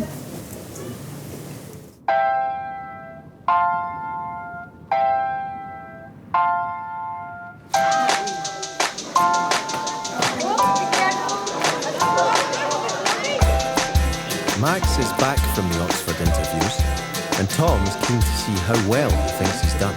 So you went to Orphanage boy from comprehensive school, Glasgow Inner City School. There was a guy with a three-piece suit, you know, shirt, tie and waistcoat, and I was kind of going to my interviews in my jeans and my t-shirt and trainers because I thought there was no point in turning up. Yeah, I'm going as a student, so I'll dress as a student and not in my school uniform. Did you feel more or less confident than before you went down? It's a hard one because you do meet so many people there who, and I should expect it, who are so intelligent and so good, obviously. Well, good luck, Max, and here's how things go. Okay, no bother, see you then.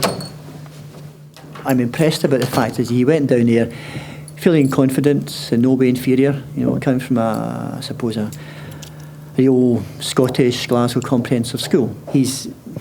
Has the intellect to know that there are those there who are, you know, from, you know, I suppose a background of privilege and so on, of, you know, the Etons and the public schools, but I think Max Gray would make a fantastic student for him.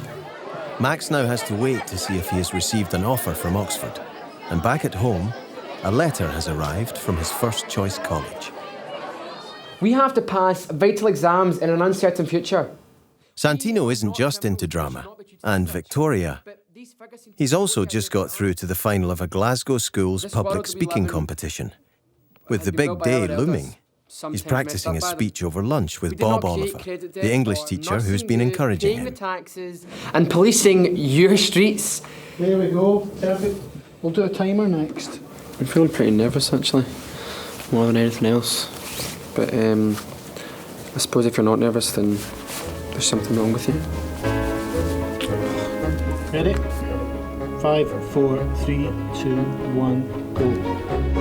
Santino is the only student who's got through from Holyrood, and most of his competitors are from Glasgow's top fee-paying schools. As Mark Twain once joked, when I was a boy of 14, my father was so ignorant I could hardly stand to have the old man around.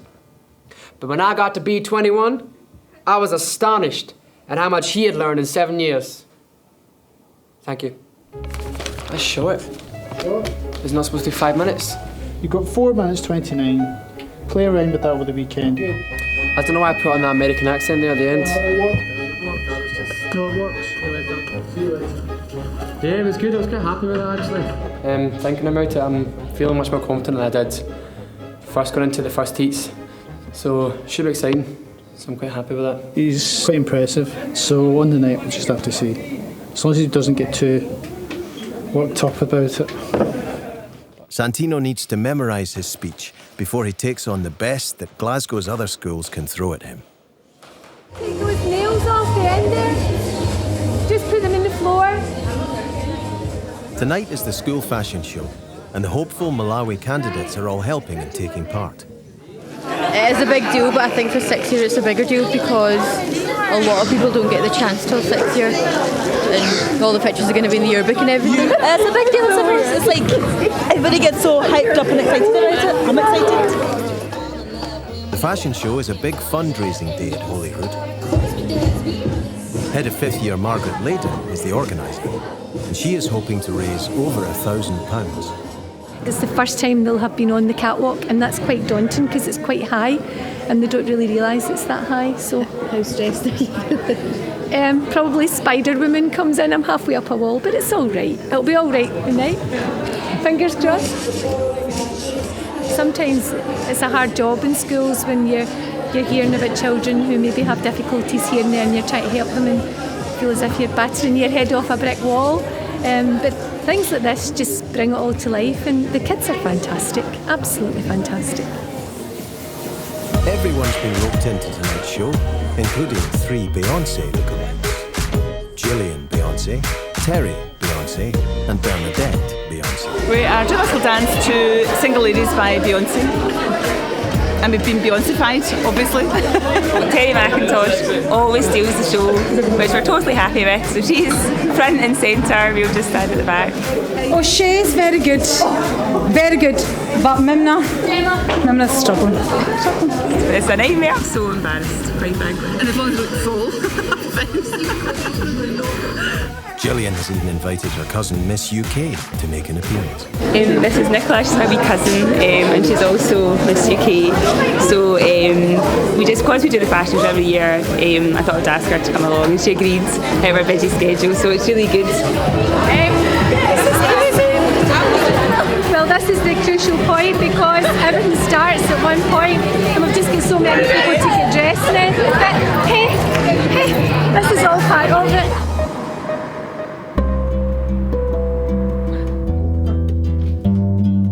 A letter has arrived from Oxford University for Max.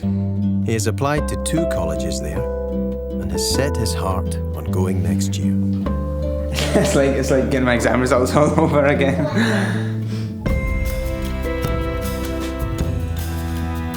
Mum and Dad are just coming back from work at the moment. I phoned them when I found it was here. My mum always says, you know, what's for you won't go by you. So, you know, I just say I would agree with that.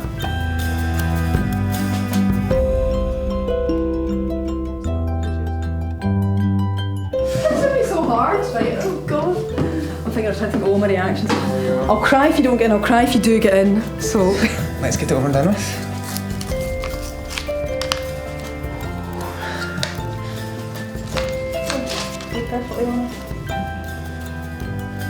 Nah. Oh. It's okay. Oh. I'm still under consideration by another college. Max has failed to get a place at Magdalen College, but still has another chance with Pembroke College. Magdalen was where I'd wanted to go, but if I get another one from another college, then it doesn't really matter. Oxford's Oxford. We just have to wait and see now. I'm really disappointed for him. Really disappointed. No, come on, move, we're ready, start. Right, can we get them like that?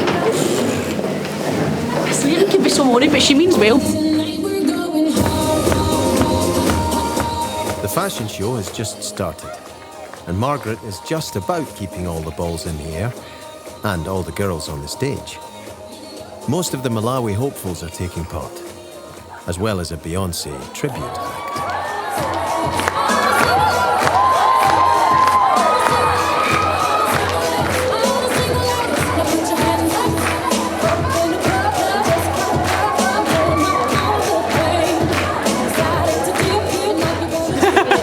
So scared now. I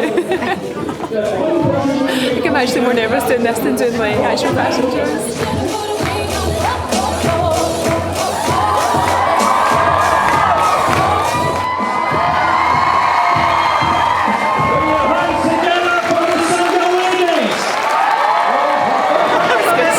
Good fun. Never again. For 1 year only. I know, for 1 year only. The fashion show has raised more money than ever before, and with the added bonus of Miss UK, the night is only topped by a purple-suited Tom leading the final song.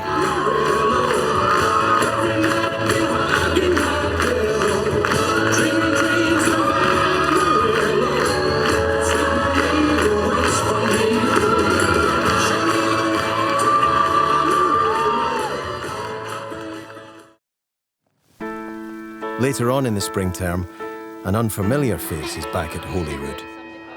Zoe is determined to try for a full day in school. So I've had to wait here until the teacher comes in.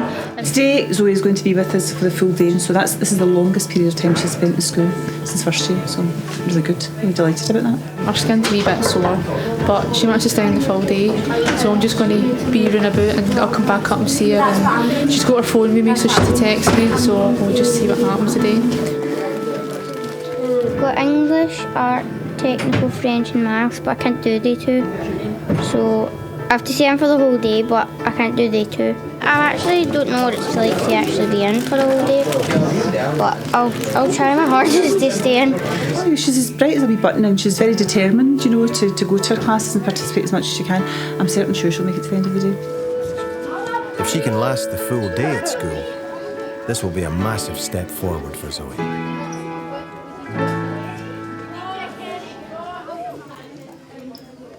Thank you all for applying and your interest in Malawi. You've been very moved by what you've seen, have you? Every year, a handful of places in the Malawi team are offered to fifth-year students. And only the best get to go, as the trip is physically and mentally tough, and a huge amount for a 16 or 17-year-old to cope with. First of all, I want to say well done. Fifth years Lauren and Ross have both set their heart on going, despite a huge workload, as they have hires next year. If I got it, I get experience for myself if I got it, so yeah, good. I feel quite confident that we've got pointers and that, but it's probably just about going like home and like preparing for it, because if you don't prepare for it, you'll just be like kind of like all over the place. And you'll be mumbling. But it might affect said you. it wasn't actually that scary. It's just I think you're waiting for it. They did really nice on the panel. They're just kind of like sitting scowling at you. So that's a bit weird. I'll probably end up starting anyway. I'll be shaking. My knees will be shaking, but.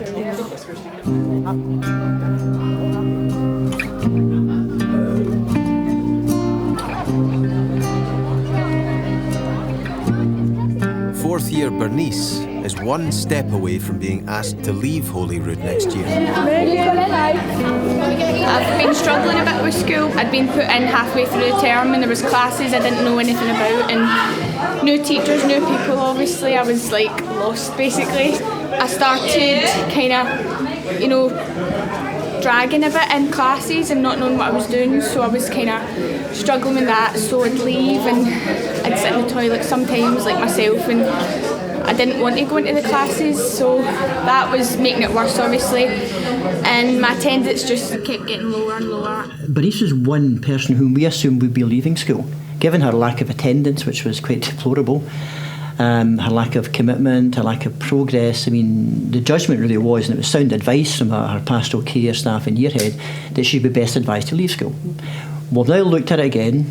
I spoke to Bernice and her mum and listened to them carefully about her ambitions and her aspirations, and it is not too late for Bernice, but this is a crucial watershed time for her. Bernice has been given a last chance to stay by Tom, but she needs to take it or she will be asked to leave for good. Zoe was hoping to make it through a full day at Holyrood, but her mum's not sure if she has done it.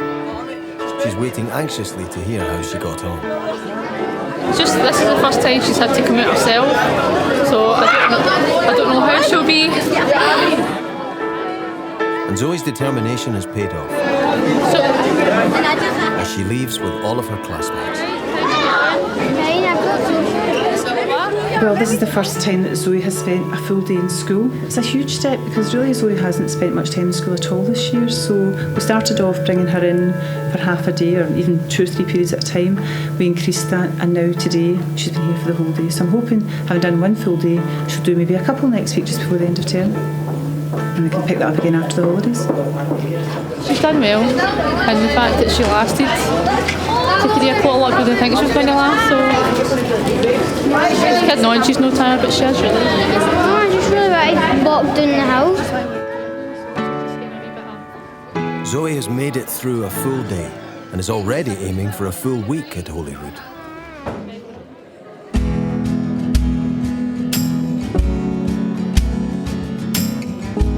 It's the night of 5th year Santino's speech competition.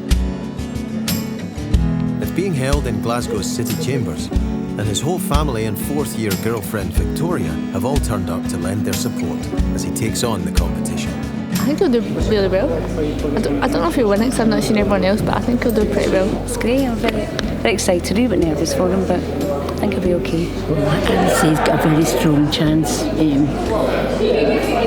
about 8 out of 10 perhaps. I'm just worried that I get a bit too nervous and I start to look at my notes more than I should be, but I definitely know it more or less. It's just making sure I just keep the nerves under control, and getting nervous are good, but not too much. It is a real pleasure for me this evening to formally open the Glasgow Speakers Club annual speaking competition. Santino is putting the final touches to his speech in the only place he can get some privacy. Now I ask you though, is this not an uncivilised split against young people's civil liberties? And we now take our democracy so much for for granted that we really just don't care who governs us. As Mark Twain once joked, when I was a boy of 15, my father was so ignorant, I could hardly stand to have roadman around. Real democracy in action. And isn't it beautiful? We can make a difference. With the other students all having had their turn, it's Santino's moment to shine. Do not forget that we are the ones who will be answering your call centre phones, nursing you, paying the taxes, and policing your streets. Why should I lose some of losses? Young people, rather than attachment, would be a better use of money and taxes. But when I got to be 21, I was astonished at how much he had learned in 7 years.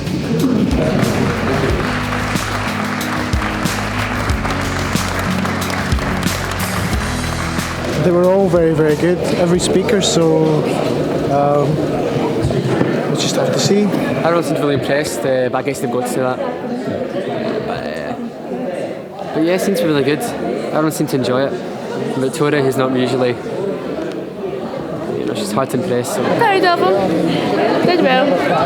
Good. This is my wee cousin Francesco. What do you think of him? He's very good. I think he should win. I'm not biased, because I don't like him that much, but I thought he was very good. Santino's cousin may think he should win, but they will both have to wait for the official verdict. Back in the Gorbals, Bernice lives with her 2 sisters and her mum, who was shocked to hear she'd been lying to her and skipping school. She was quiet, withdrawn, how was school? Yeah, great. And I knew with a one-word answer there was something that wasn't coming true, there was something more, something hidden. When I started investigating, trying to find out what was going on, she was taking days off and, visiting the old school, going back up to see pals. Bernice joined Holyrood last year after moving schools, but ever since has struggled to settle in. They were just so it doesn't matter. I've been to the attendance councils and like that, it's nothing, they don't go to court, nothing like that, just they're saying it to scare you, and so I was like, oh, I'm not as worried now, I feel better, I don't have anything to worry about, don't worry, you're not going to get caught really. Come in, Mum would be like, hi, how was school? And I'm like, yeah, it was good, had a good day. And then straight up to my bed, up to my room to sit in here, and I was like, right, what if she knows and she's not telling me, she's waiting to see if I'm lying and stuff, and it just go round and round in my head, and I kind of learned, that way, learned how to lie basically. Oh, it feels horrible saying that actually. I was devastated as a mother. I've been through every emotion with Bernice, and I don't hide my emotions with her. She saw me cry with sheer frustration. I don't know what else to do, Bernice. I went and spoke to Mr. MacDonald. He then worked with me, and we came up with the plan that we would give her this final chance to prove herself. He's my best buddy now, honestly. It was just great. It just pulled me right out of the hole I was in, I think. And I think he gave me the push that I needed to start working and start getting into school and just ignore people that are going to wait to dog it. Bernice made a couple of bad choices. Let's hope that's the last bad choices she's made. She's a bright girl. She is capable of it. She's got a natural ability, and she will do well, because I'll be there every step of the way. The next few months are crucial for Bernice. If her attendance drops again, she will be forced to leave Holyrood without any qualifications. Mr. Chairman, distinguished guests, ladies and now it's the moment of truth for Santino. And winner for the Speakers Contest is Rory Elric.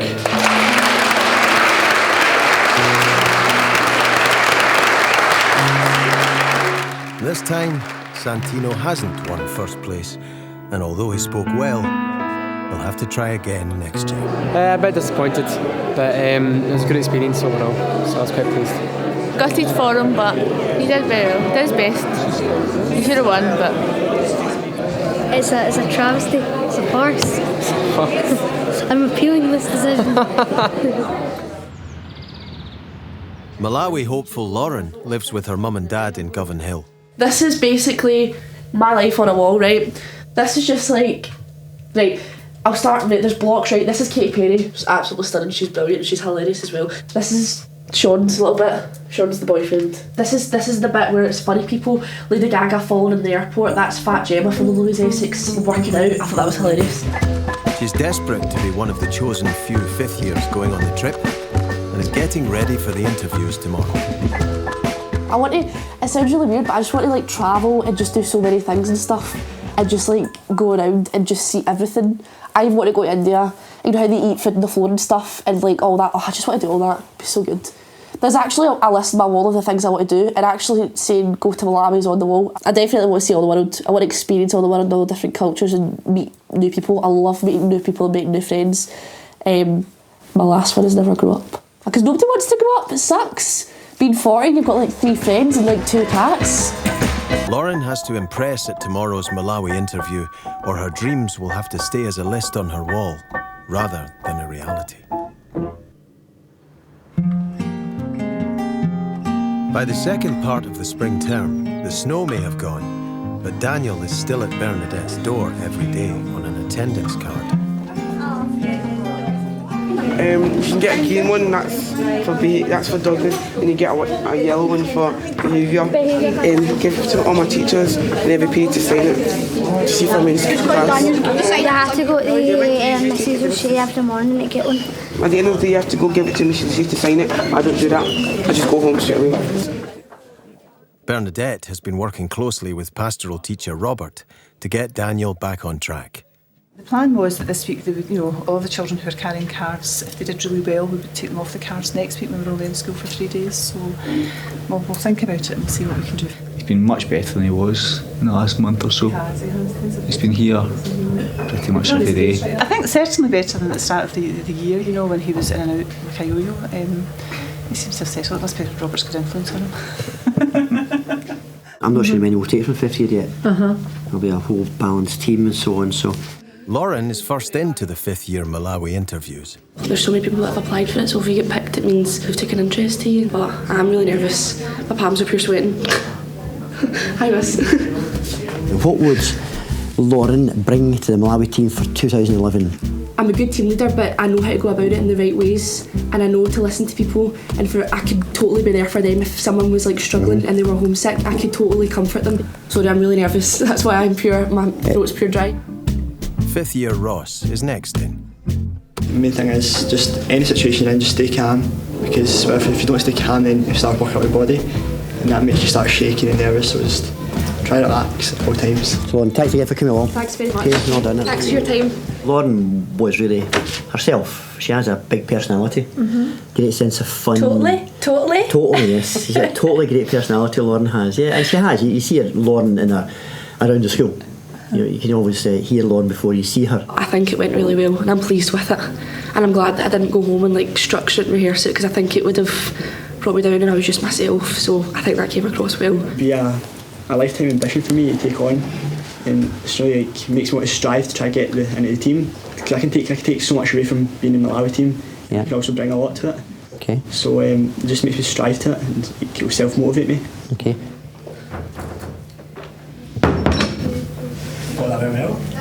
I thought he would maybe come over a bit better at interview. I think he sold himself short a wee bit, but he still had a very, very good interview, and let's not get away from that. It's all down to Miss Ed and Miss Antonio to pick a team for the Malawi 2011, and just fingers crossed that I'm in it. I think I've done all I can, tried my best in the interview, so yeah. It's very interesting that at this level, what's come through to us, S5 and S6, is that the boys are less equipped to present themselves well at interview, and maybe that's an indication for us. We've got a bit of work to do with the boys in there. The girls are more readily confident, communicative, And what is with the boys, you know? Well, that goes on through life, of course. Well, maybe so, that's right. Say 10. These two kind of go together. They're friends, right, okay. The kids going for Malawi will have to wait until tomorrow to see if they have been successful. Would include you. You're convinced about that?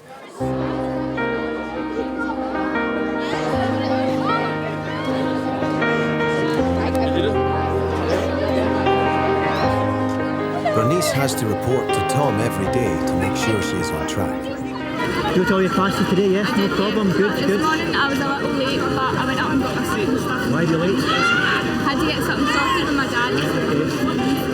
You all been tempted to dog off school again? Not at all. I'm good. Thanks, so. Okay, see you tomorrow. Okay, see you tomorrow. Nice to see you later on then. Bye-bye. You really want Bernice to really take, I suppose, responsibility herself for her own actions and, you know, to take responsibility for her own attendance. She's in school, attending school, realising there's not excuses to not be in school at all, and to be here committed and be working really hard. I think she's doing that already. I think she's doing that. What Tom doesn't yet know, though, is that she is way behind in crucial exam coursework.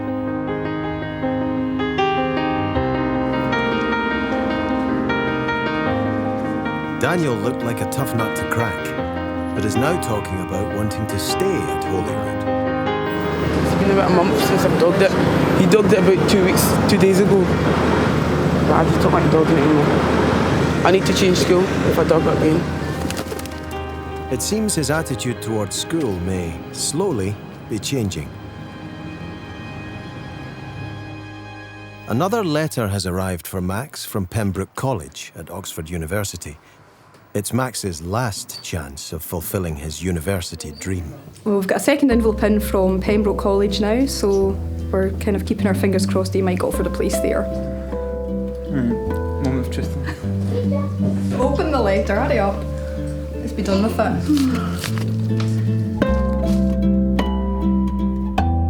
Yeah, I got it, please.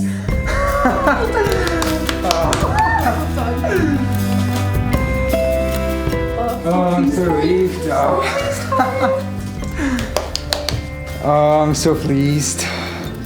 I'm really pleased for him. I felt he deserved to get offered a place. So I'm just really pleased for him because he's worked really hard for it. So I'm over the moon. I'm really pleased to know that I've got the opportunity there for me. So it's just a massive relief.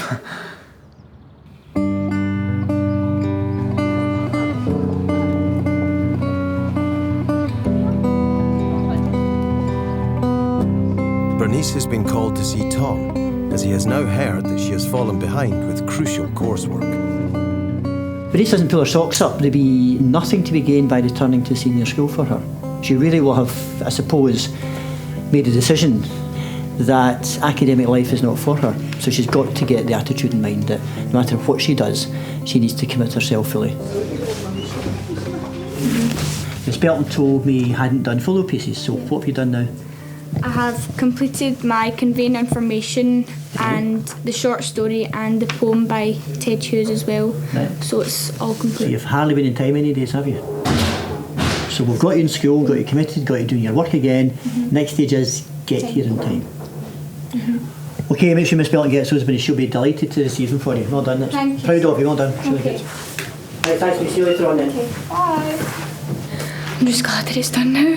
And my teacher was like, well done, at least it's in on time and you're not going away without a mark for English at the end of the day. I feel brilliant now. What I'm encouraged by, her teachers tell me that with Bernice, it is not too late. And that's unusual. At this stage, it would often be too late. They'd have lost it. But given her undoubted native wit, which she has, and inherent intelligence and intellect, she has potential to get there. So there's still a danger with Bernice. You know, there's still a danger that she may well simply give it all up and slide back down again. I hope not, but I think that's still there.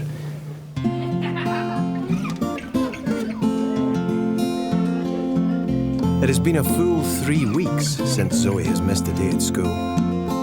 Bernadette is delighted with her progress. Zoe's the kind of wee girl that every time she comes in, she's really glad to be here. She wants to be in her classes. And she'll be the same this morning. So we feel we're going really well. You know, we just want her here full time now. She's been here part time for quite a considerable period of time now. We want her to be here all day now. It was a great wee girl. Having made huge progress in the last few weeks, Zoe has fulfilled her dream of becoming a full-time Holyrood pupil. With exams looming, Santino is busy, and Victoria has some news. Yeah, so we split up now. It happened yesterday at lunch, and we were just walking, and we talked about it the night before, and we decided that that was it. It ran its course, finished. I'm back in the market. Back in the market. But it's definitely your friends. Yeah, let's call it friends. Yeah, he'll come back to me. That'll happen. Just kidding. Don't show him that. We probably will, but yeah, it'll happen again.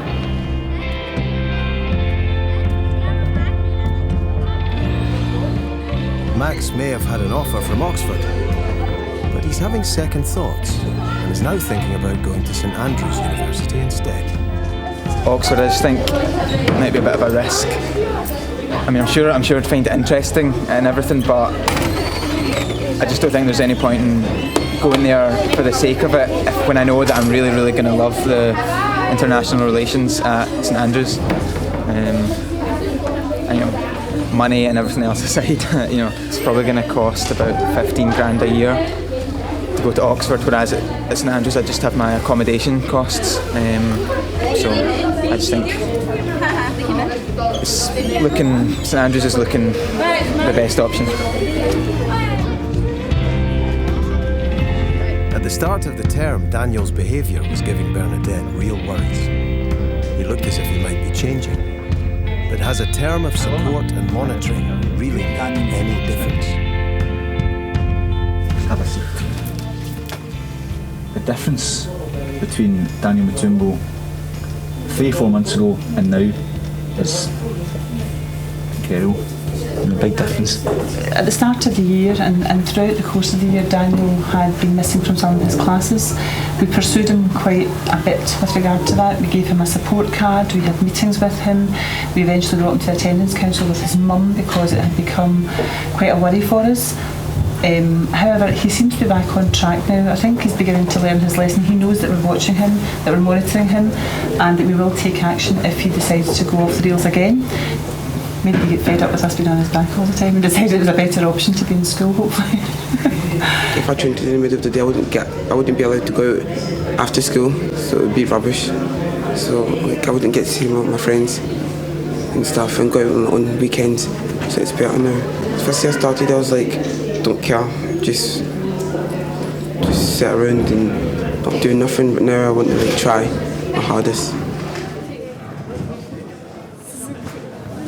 Say thanks to everyone concerned because you've been absolutely magnificent. It was not a bad interview, not a single bad interview. Could you give you a letter individually? It's the moment of truth for the hopeful Malawi candidates. For most of the 6th year, this will be the crowning achievement of their education, and nerves are running high. Hey, I've got 5th year first of all. Mary Gallagher, where's Mary? Mary, Danielle, Ross, Ryan, Katrina.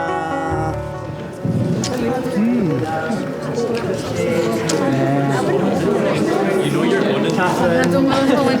Same as you. Unsuccessful. Take out a chin, move on. So. I got through. I'm a bit overwhelmed, a bit sweaty. I got in, so I'm going to start crying.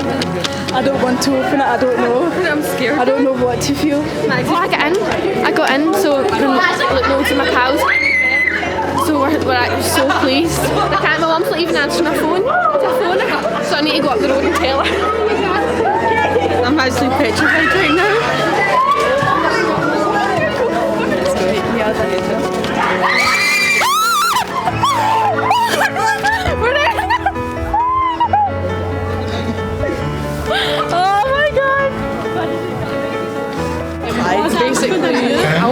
my letter, and I was reading it and I was like, oh my god, I haven't got in. And then I seen that I am pleased to inform you, and I died a little bit inside with excitement.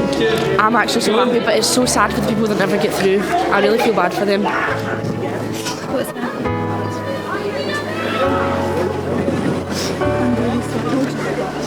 Dia's not got through, and I can tell it's breaking her heart because she thought it was going to happen, but we all had our hopes up for her, and it's an actual complete gutter that she's not got through. She really deserved it. Here, troops, can I get a group hug here on the go? Can I get a group hug on the go? I'm so happy. See, the captain thing is nothing compared to what I feel right now. This is going to change my life, it really is. Next time at Holyrood, so far Bernice has shown. Tom's faith in Bernice hangs in the balance as he waits for her to turn up for her first exam. Yeah, she should be there, but I can't hear her. The school show takes its toll on Terry. I put the spots on, put the spots on, put the spots on. Student teacher Cheryl takes the reins and prepares for her final exam. If you're not good at getting up and doing that, you can't have it yet. This is the last one. The Malawi team leave their parents behind. I feel like such a gift for crime. And arrive in Africa to a huge win. Lauren gets the chance to eat like the locals in Africa. Do you eat the claws and stuff as well? And all the kids are tested physically and emotionally. It's so amazing. As the team rush to reach their goals. And these bricks make it slightly harder to get a flat, straight wall. Try to make a difference. These children deserve better. I will give them better. And all make it safely back to Glasgow to finish the year on a high.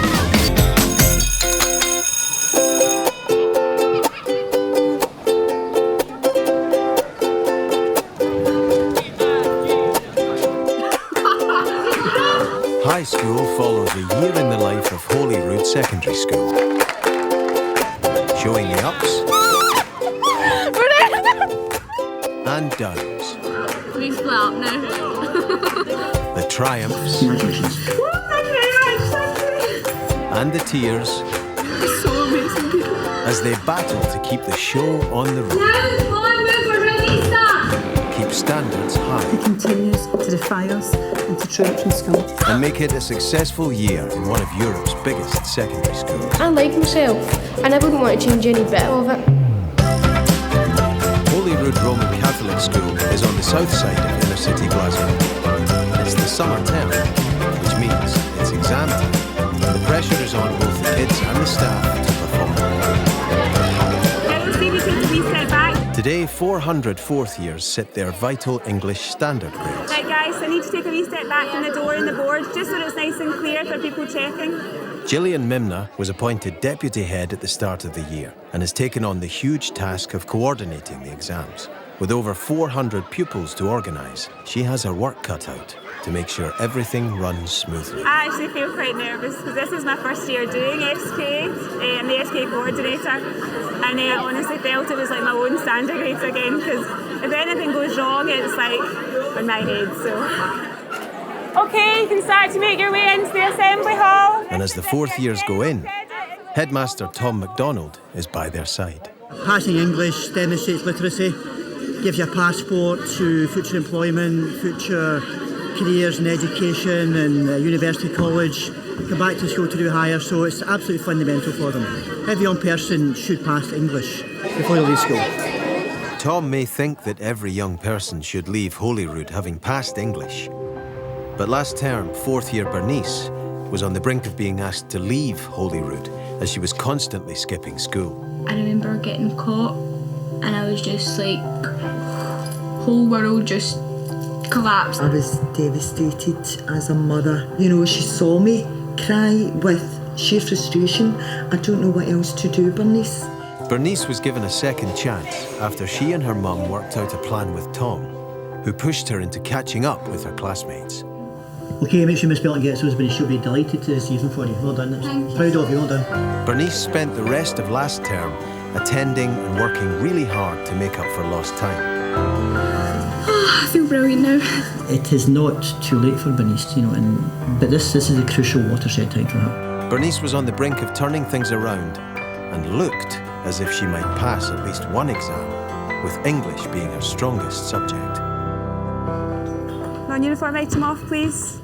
It looks, though, today as if Tom's faith in Bernice may have been in vain. So far, Bernice hasn't shown. I'm hoping she'll be arriving fairly soon, I hope.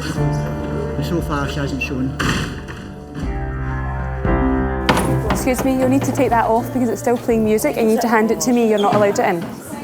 You're also wearing your tracksuit. Last time I checked, this wasn't school uniform and you were warned about this, so you're not going to be able to go into your proper exam room today. Now I'm going to phone your mother and check that your uniform's in the wash because I don't believe for 1 minute that your mum would send you to school in your trackies. Now because you're in your trackies today, you're not going into the main body of the school because this is not Holyrood. This is not what we wear into school. So you're going to have to sit in a different room in isolation.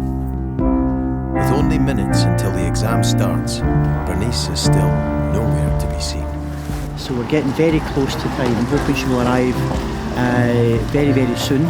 After dedicating the last half of the year fighting for Bernice to stay in school, Tom fears the worst, that Bernice's chance of leaving with qualifications is over. There's a few that are a wee bit late, so I don't know. Normally by this point everybody's in and settled. If Bernice doesn't arrive in the next few minutes, she won't be allowed to sit her English exam. She should be seated on number 128, but I don't see her. With 30 seconds to go, Bernice appears. I've just come in there and I'm in the assembly hall. Do you know if it started? Bernice has arrived late, but she's there and she'll start now, so I'm delighted she's here. Bernice has made it by the skin of her teeth, but now she needs a good result. Last term, there was fierce competition amongst the 6th years to get selected for the school trip to Malawi. Oh, I've really wanted to go ever since I came to this school. Every year, a hand-picked group of 30 kids go out to build classrooms and work with the local kids. There were only 4 places set aside for 5th years, and Lauren tried her luck at getting on the team. Sorry, I'm really nervous. That's why I'm pure, my throat's pure dry. After competing against the best of her classmates, she got the place she wanted. I got through a bit overwhelmed, a bit sweaty. Before she heads off to Malawi at the end of term, Lauren has to get through her exams, and she has her higher English tomorrow. See, like, it's not even funny, right? But like my hands actually pure sweat. Like sometimes when I'm sitting in an exam and I'm writing this, I actually have to quickly put it down and go and do that and continue writing because I just get so nervous. Lauren's desperate to go to university when she leaves school, so she needs to score high. I'm hoping an A for art and an A for drama, and I would like a B for English and a B for biology. So two A's and 2 B's. So I'll be really happy. Well, I feel nervous because I remember what it was like myself, so I do kind of a watch. Like the time I'm thinking, no, Lauren will be out at this time. Mum's like my best friend. Definitely. Cheeky one. Me and my mum sleep today, take that 09. Take that, mum, take that 09. Take that 09. People always talk to you about this moment where you're like sitting in the hall and you're doing the most important thing that you'll have to kind of like face because it decides your future, doesn't it? Because if you don't get it, then it's the chance of you being successful when you leave school. I don't particularly want to be an Asda stacking the shelves.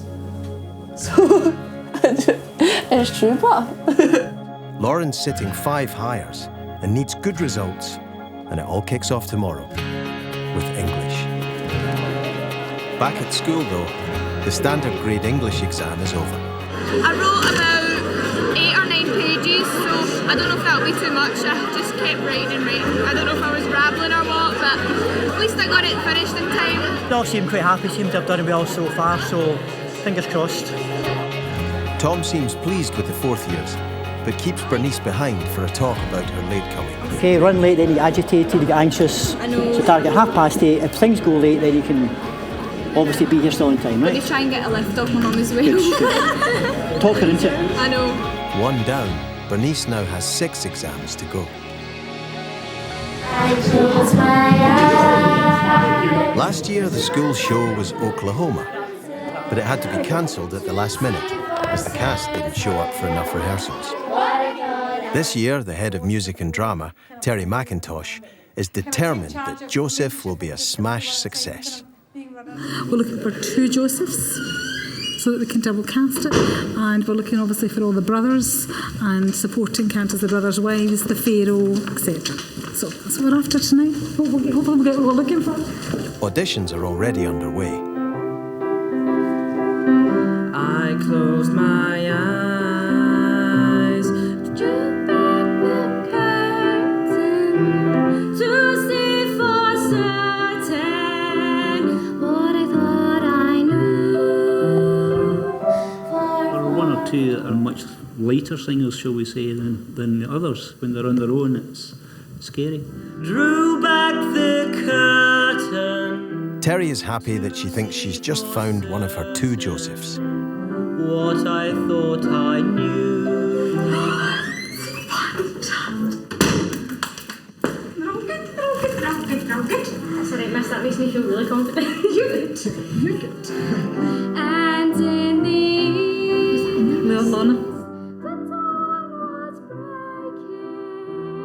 She's a star. Sorry. I'm last. Great. So I'm just, because I'm a senior pupil, I have to wait till everyone gets in, everyone comes out. As I say, they say the best to last. Last term, Ross was another one of the fifth years trying to go to Malawi and was desperate to impress. And it would be a lifetime ambition for me to take on. And it's really makes me want to strive to try to get in the team. I thought he would maybe come over a bit better at interview. I think he sold himself short a wee bit. He got down to the last few, but when it came to the crunch, he wasn't selected. Unsuccessful. Take out a chin, move on. Ross is up next, and after missing out on the chance to go to Malawi, he's desperate to get one of the two lead roles as Joseph. I close my eyes, drew back the curtain to see for certain what I thought I knew.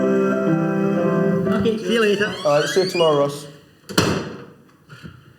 Well, no, that's good. That is good. I think our Josephs have, we know who they are at the moment. It's difficult though because you're going to have to put this list up maybe tomorrow, the day after. There's a lot of disappointment, but hopefully we'll get the right people. Auditions are going well, but as with all school shows, Terry will have her work cut out to actually succeed in putting on a public performance. Any dream will do. All set? You get everything you need. Last minute nerves. Don't worry about the work, so good luck. It's the first exam for the fifth years, and Ross is on his way to face the music.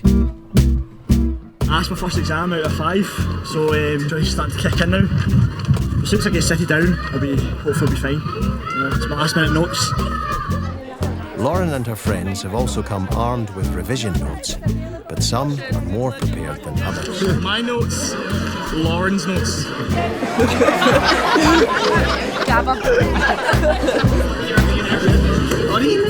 Try and lower your shoulders, roll your shoulders back. Mash, do you want a massager for me? Because I'm so tense. Mash, you're actually pretty good at that. I'm very good at this. I think Lauren flatters to deceive us all, that she's a bit, uncaring and everything else. But there's a good brain in there, and I think she'll really concentrate on what she's doing and apply herself. Okay, little ones, that's it. If you're in the assembly hall, you start to move now. Good luck, girls. Do well. Finally, it's the moment Lauren and Ross have been waiting for. Holyrood offers placements to 20 student teachers every year, and Cheryl is about to take over a French class from her mentor, Mrs. Coy. I'll observe the class just once when I come in, find out what they're working on, and then from then on, it's just like teaching. She'll give me a lot of support, and then gradually she'll sort of start to let me do things on my own. She'll always at the back, she'll be taking notes. Afterwards she comes and she says, right, now how do you think it went? I have all these great ideas and sometimes they're not very practical. Bonjour la classe, ça va? Oui, ça va super bien. Cheryl is coming to the end of her training and seems to be confident in the classroom. Remember, we're girls, so we say sportive et active, okay? The class teacher It's part of, I suppose, if you like, the programme for student teachers. And what I usually do is I just jot down any comments or suggestions that I have to make about the student's lesson. So she's getting constant and regular feedback from everyday practitioners. Cheryl may be doing well, but she has her final teaching practical at the end of the week, which will be assessed and is crucial to her final employment report. Ah oui, voilà. Okay. We're playing along. We're Frenching it up. Back at the examination hall, the 5th years have finished. That smile, Dominic. I think I done well. I was thinking like, oh no, sugar, what have I done? But then I looked back and I was like my answers, and I was like, no, I seem to have like followed the structure and stuff and done well. So I can only hope that I done well. And Perry thinks he's done well as well. This is Perry's 2nd year, so hopefully he does well. That was alright. A few questions were a bit tricky. Apart from that, it was good. Hi, miss. Ross and Lauren think they've done well, but it's only the first of several exams. Joseph, cast, are now a team. Everyone always seat, and I'll let you know what you're all doing. Terry has decided who is playing who in the school show, and Ross is hoping to get one of the 2 Joseph bars. You know who Jacob is in the story? He's the dad of all of these brothers, and would like Ross Weston to take that. Having failed to get to Malawi, Ross now has to deal with another disappointment. And the other Joseph's going to be played by Ryan Hunter. Yeah, I am happy. That's all I can say.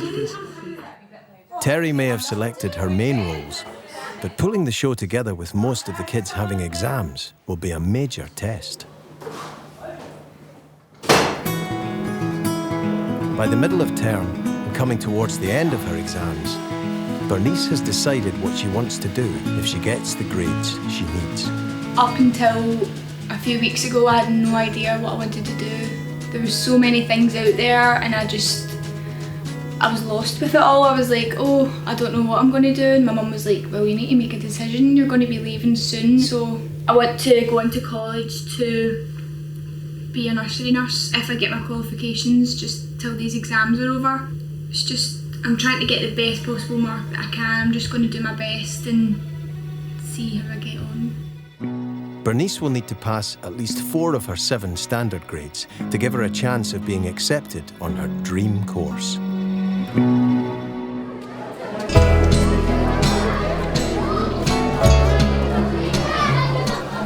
So, here's what I want to do. We're starting the lesson. It's the morning of Cheryl's crucial teaching assessment, and she's working with Mrs. Coyle on last-minute changes to her lesson plan. Hold on, after the repetition. Oh, after the repetition. Onto the speaking. And you remember at the start of the lesson to take in the previous night's homework? No, I haven't got that. It is a nerve-wracking experience, there's no doubt about it. It's like a young person going to sit an exam, and it's like a practical exam, you know. It's almost just deciding your future, really, because, you know, if she doesn't get a good pass, then she's way down the list, and, you know, so it is very important to... I just hope it all goes the way I've planned it to go, but, you know, it never does. It never ever does. But that's part of it. That's like so sort of exciting. Okay, can we start, please, folks? Not a lot of time to get through a lot of things today. The Malawi trip is getting closer, and having each raised over £2,000, Tom is keen to make sure the team bonds with a late new member. I welcome Ross to the team first of all. Ross takes the place of Callum, who had to leave school. So welcome, Ross. Someone dropped out of the team and there was a space left. I was next to this, so Mr. McDonald's asked me if I wanted to go. I jumped to it. The Malawi trip is a huge commitment for the kids, as they're expected to attend days of training, fundraising and team building before the end of term. So with hires and Joseph on top of this, Ross now has a lot on his plate. It's 2 minutes until Cheryl has her final teaching assessment. You know, the report that you get from school at the end is really important. I mean, it says a lot, and that's the sort of thing you'll be taking to people and going, look, this is what people think of me. And also the report that your tutor gives you whilst they're watching your class. I mean, these are all things to, like, you keep them, and it's, you know, they say a lot of good stuff, and I guess for you to take to an employer. You can teach them the techniques, you know, like, do it in this order, give out your instructions carefully, you know, you can give them all the techniques. got to see if you're with presence in the class. It's very difficult. If you are not good at getting up and doing that, for that one lesson someone comes to see you, then you can't have it yet. This is the last one. Bonjour. Okay. Bonjour la classe. Cheryl now has to pass the last test before she can become a fully qualified teacher. Polish over here as well. Could you do that now? Terry has hit a major technical problem with the school show. We don't have any lights at all. When they refurbished the school, they didn't replace the lighting system, so it's really old. So the guy came to have a look at it the other day. He's totally decommissioned our dimmer completely, and unless the head teacher comes down and tells me I can have £1,200, I don't know how we're going to do this show. I don't know how we're going to do it. I need to have here. I can't discuss this in front of them. Okay, sorry. When you want lights, don't understand that at all. Here's the basic story. You have a crisis. I have a major crisis. This is a dimmer board, which has now been decommissioned. And unless you tell me to tell Ronnie to spend £1,200, we don't have a show. Can we hire one? No, there's a big part that needs to be put in. And that'll be our lights. This is Mr. McDonald going to look at the lights, which he knows as much as me about. Watch yourself. Can we get one? I don't know, but we need a yes from you. Crisis time. I have no option, but we'll find the money somewhere. Hands up! Hands up! Cheryl has finished her lesson and has her written report on how well she's done. She gave me all my feedback and that, a few wee pointers, but she says in the grand scheme of things. This is amazing.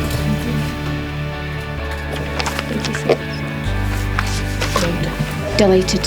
Thank you. She says, I have the makings of an excellent teacher, which is just so nice to hear after, like, and it's the end of your 3 placements and you sort of think, can I actually do this? Yeah, I'm just glad that I'm like, okay, yes, I'm good at this. Someone who knows says that I'm good at this, so, because you don't want to come in and do this kind of thing and you're not. You'd be messing so many people up. After spending the whole day in Joseph rehearsals, Ross finally has time to study. But with his last exam tomorrow, it may be too little too late. But right now I'm focusing on this, just get this done and hope I'll have an impact for tomorrow. But yeah, again, come tomorrow and I'll be pretty shaken. So, yep, the nerves will start kicking in. Ross's mum is also worried about tomorrow. I think he's taking on a wee bit too much for the show, and he's got rehearsals and things for that. So he's I've got rehearsals today and he goes, and I don't think he's right 100% up for it the way he should be. I think again it's with everything he's got going on, like my mum's in hospital just now and he's close to my mum. So it's close every night he's going up to the hospital. He won't obviously stay home and study, but every night he's going up, so just wait and see what the results are. If Ross can't pass any of his hires, he'll have to resit them again next year, or risk leaving school without them.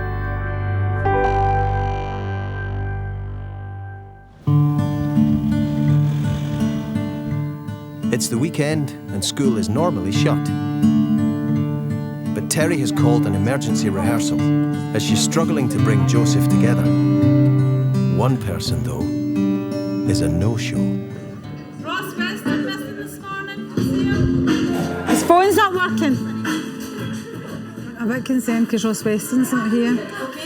So that's really worrying. He was the last person I sent for yesterday. I gave him a reminder slip. He said he would definitely be here. And he missed the rehearsal last Thursday. I'm a bit upset. Lovely. Halfway through rehearsals, Ross finally makes an appearance, although a little bleary-eyed from celebrating his last exam. Well, I was out last night. It was a good night, not too much. Got on this stage and exercise. Something I've not done in ages. A little worse for wear, Ross has made it, but Terry has to remind him of his commitment to the show. Get on stage. When somebody's off, everyone's disappointed. It's really hard to explain because he's part of what we're doing here, It's like, well, he's not bothered, So it's great that he's here because he's clearly not 100% this morning. He's obviously just fallen out of his bed. So I'm really glad he's here. Really glad he's here.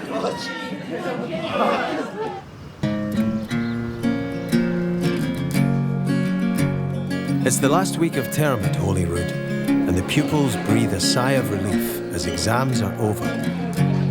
Yay, exams are done. Extremely happy. And then it'll be Malawi, so good. I'm so excited. I'm not sure right now, but I'm pure trying to contain myself, that's why. It's Bernice's last day at school. Exams are over, so that's me free at last, honestly. I didn't think this day would actually come. I've been waiting for ages to get out of school, and now that it's here, it's just really strange, actually. I don't want to go. Oh, I need to say goodbye to everybody, and it's going to be a big change, actually. I've just realised. Bernice, I haven't spoken to her for a couple of days now, so let's just hope she has success in the examination. She has an ambition to do childcare and at college, so I really hope she gets the qualifications she deserves to get. A lot of hard work went into Bernice, and let's just hope it pays off.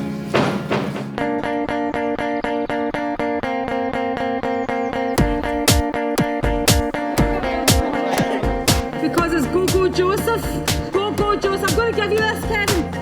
It's the school show today, and it's all hands on deck to bring it together. So this is our backstage crew, and that's who I work with, and we're just kind of making sure everything's set up for the scene changes and things like that. Just found out there that I'm wearing a beard, so it looks dynamite as well. Let's look at this. Positions, please. Opening positions. Terry has just managed to keep all the plates spinning. Fab, yeah, the kids are great. No hassles. I'm totally calm. That's calling you.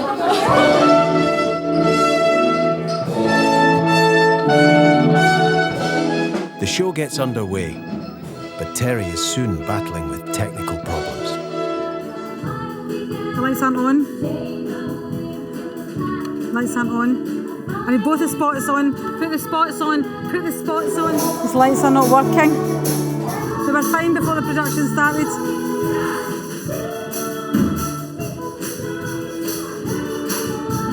That's it. It's that connection. There's that connection.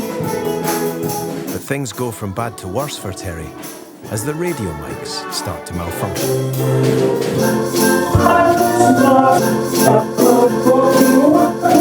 happened again. I don't know what's wrong.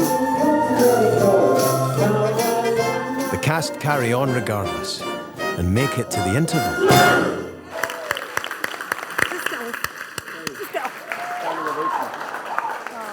Just too many errors with the sound, and the audience are missing songs. The kids aren't quite on their game. They're not quite. But it's the first night, it's the opening night. So the lights cut out as they did this afternoon.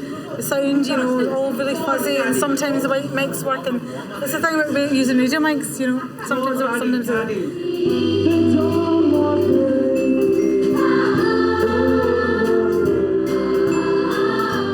Terry is on tenterhooks for the second part of the show. But it all starts to come together.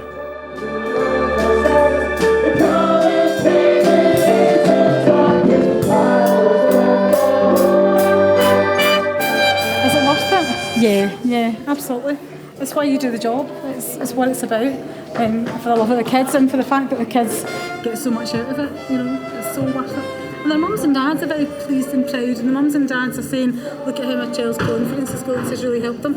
So yeah, that's why it's worth it. By the end of the show, the performance is a resounding success.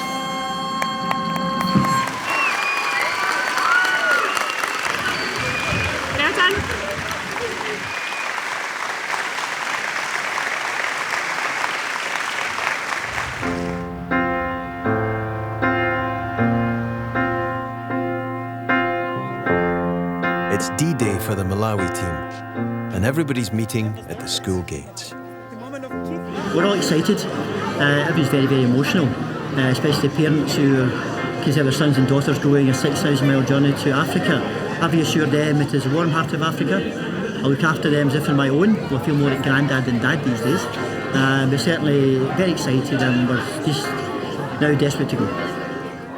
Only 4 fifth years are selected for the trip, and leaving Scotland is beginning to hit Lauren. Sad, just because I'm leaving and stuff, but I'll be back, so it's cool. I'm excited for him, but I'm sad as well. I miss him. But emotional now. Fifth years Ross and Lauren are over 16 and 17. Get Martin Bob. You feel like such a jump for There's no going back for the Holyrood kids, and Tom has done all he can to prepare them for the shock of visiting a third world country.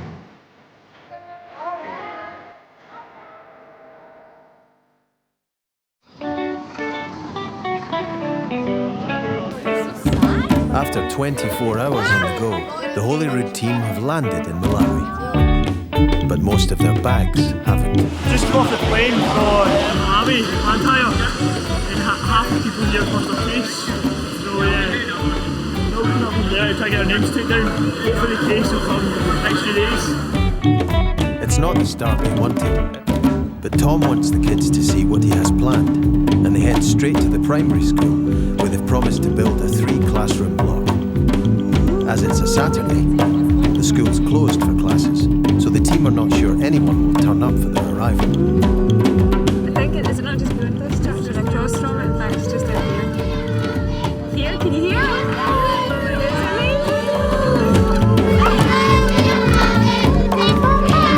Some of the school kids have travelled miles to greet their Scottish visitors.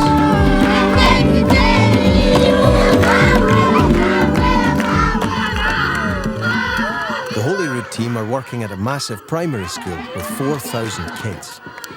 And Tom has ambitious plans. This is the foundation. We're building a 3-classroom block here. We've started laying some bricks over here as well. So by the time we go home, we should be up to at least roof level with it, with 3 separate individual classrooms, which will make a fantastic difference to young children in the CI. The Holyrood kids need to find their feet quickly. On top of all the work, Tom has several trips lined up, which he hopes will stretch them as individuals and broaden their outlook. Starting with a trip to a remote local village. Tom's expecting the kids might be fazed by the way the locals live.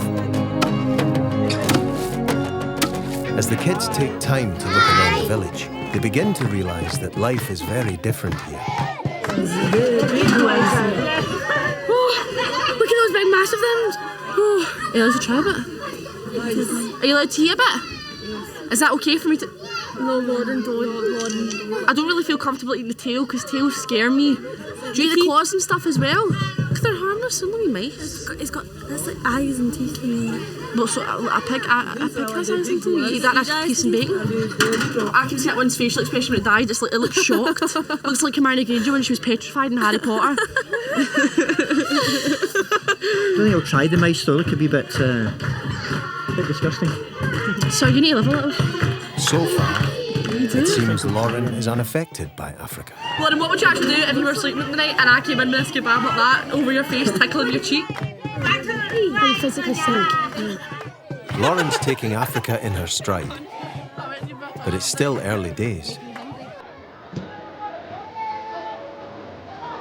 At the massive primary school in the centre of Blantyre, it's the first real day of work building the classroom block, and the Holyrood kids are getting stuck in with the local builders.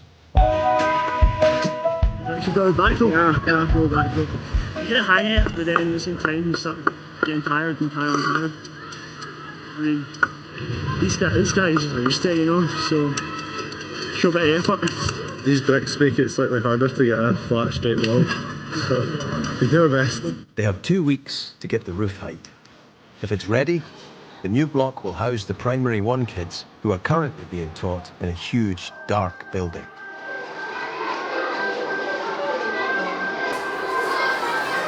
Look at this, the infant block in the CI. It's the most appalling classrooms anywhere I've ever seen. Young children, 5, 6 years old, have to endure the most absolutely unacceptable, appalling conditions, crammed into horrible, dingy classrooms, no lights, no electricity, no resources at all, crammed into the floor, but still very eager to learn. So we're trying to improve the facilities for them. These children deserve better, and we'll give them better. Yeah. It will be a race against time to get this year's classrooms built. Over the last 5 years, the Holyrood team have built up an amazing rapport with the schools they've been helping. and their trips make a huge difference. Last year, the team were inspired to build new classrooms for the special needs kids and their amazing teacher, John. This year, some of the Holyrood kids have even been hand-picked and trained to work with him. They are happy, you can see how they are working in this room because they like playing. As they are playing, they learn a lot through playing. Sixth-year Michelle was one of the pupils trained back in Scotland, and now she's getting stuck in. It's really exciting. This is good that we're actually getting to do it, and everyone, they all seem quite excited as well and eager because I don't think they've ever used paints. They're so excited. It's lovely seeing our girls working with the kids. Oh, you sitting next to me, sunshine? It feels really good actually, it feels lovely. Very nice.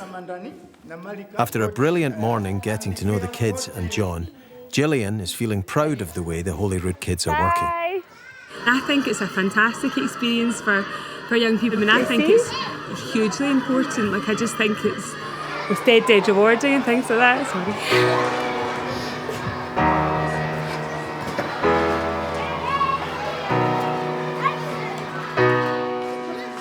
The experience of working with kids with such complex difficulties in Africa is proving a big challenge for Gillian.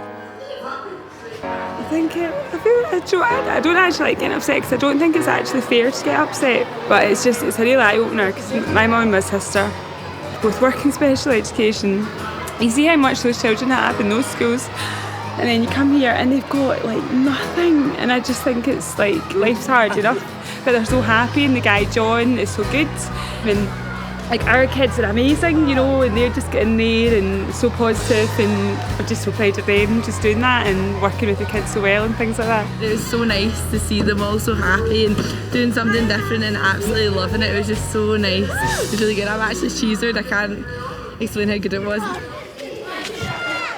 Not satisfied with helping John or the building project, Tom has also promised to renovate 6 classrooms as well. So the Holyrood team are under pressure from day one.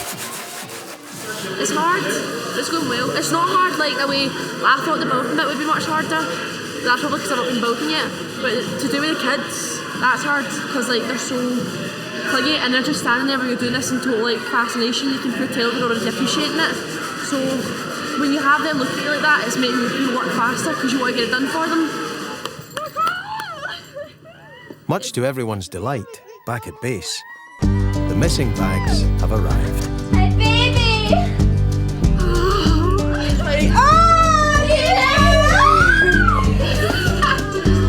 The kids are all settling in and getting used to life in Africa. Outside our room there's like massive spiders, massive things, tarantulas basically. And today's painting has left a lasting impression on Lauren. Like when I look at this, but I genuinely need to go out like that. There's probably going to be pictures took, right? I look like a bloody, like, demented smurf. The Holyrood kids are slowly getting used to living and working in Malawi, which is good, as Tom intends to test them more and more over the next week and a half.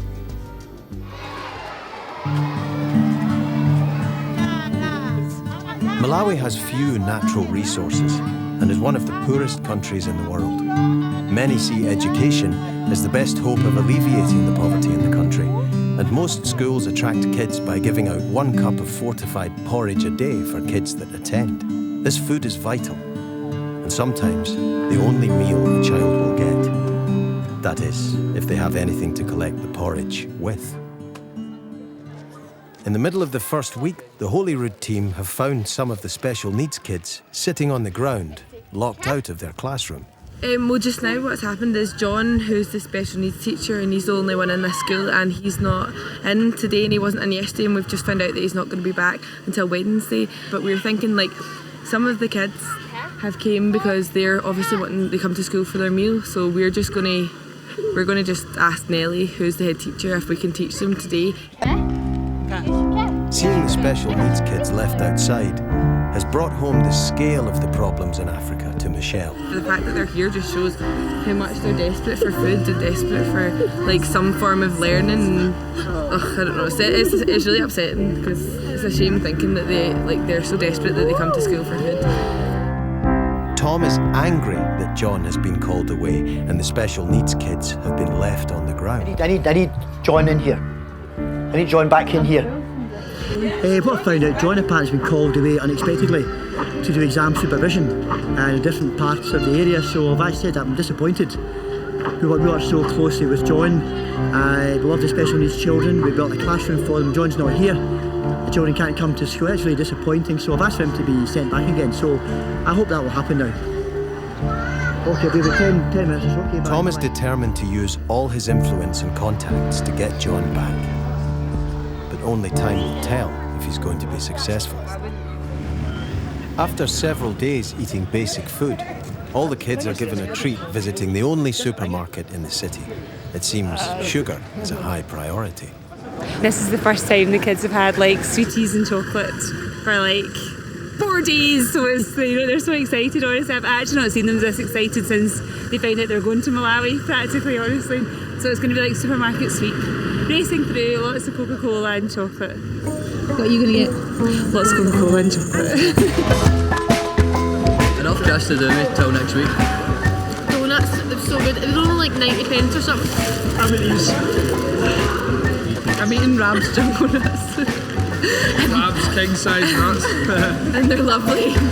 The kids may be stocking up, but some of the boys couldn't help noticing that there were cups on sale and have diverted some of their own money. I bought some cups for the little kids. It was only like 500 kwacha or something like that. If you see somebody starving, give them a cup. Kieran and Mike have 30 cups to give out tomorrow for kids at the school who don't have one to collect their porridge. The rest of the Holyrood pupils seem satisfied with their little taste of home. Donuts, crush, Toblerone, crunch, Kinder, chicken, like an African chicken pot noodle. It probably wouldn't be that nice, but I'm not even kidding, I could like eat a horse right now. Love it. Towards the end of the first week, the classroom build is still going according to plan. It's going well. As you can see, it's really building up now. Mr. McDonald said that we'll get the most done on the ever. The porridge programme was started by a Scottish charity called Mary's Meals and feeds all 4,000 kids. That is, if they have a cup to collect their food. Kieran and Mike have brought their cups to the build and have already handed 3 out, which have all ended up in one boy's bag. I looked inside his bag and he's got 3 or 4 sitting inside his bag, so they're all obviously desperate for them and they're just trying any sort of method to get it. Struggling to find the best way to help, Kieran and Mike have turned to a teacher. Tom is keen to see whether special needs teacher John has been brought back as he'd asked. Hello. Tom's hoping that it's good news down at the special needs block. And it is, as John has been specially recalled. It was right we had to have you back here. Yeah, that's good. That was not acceptable, John. It wasn't acceptable, no. Yeah. Mike and Kieran are still trying to communicate that they have 27 cups left to give away. Put your hand up. If you don't have a cup, put your hand up. For college. It seems at first a good idea, but there are many more hands than cups.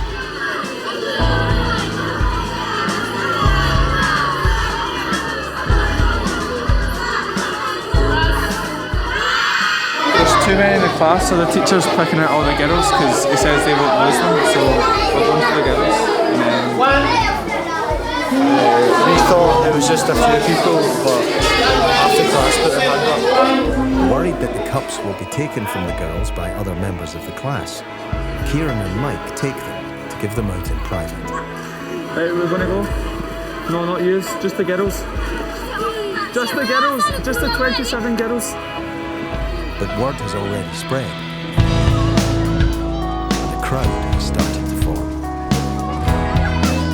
Line up.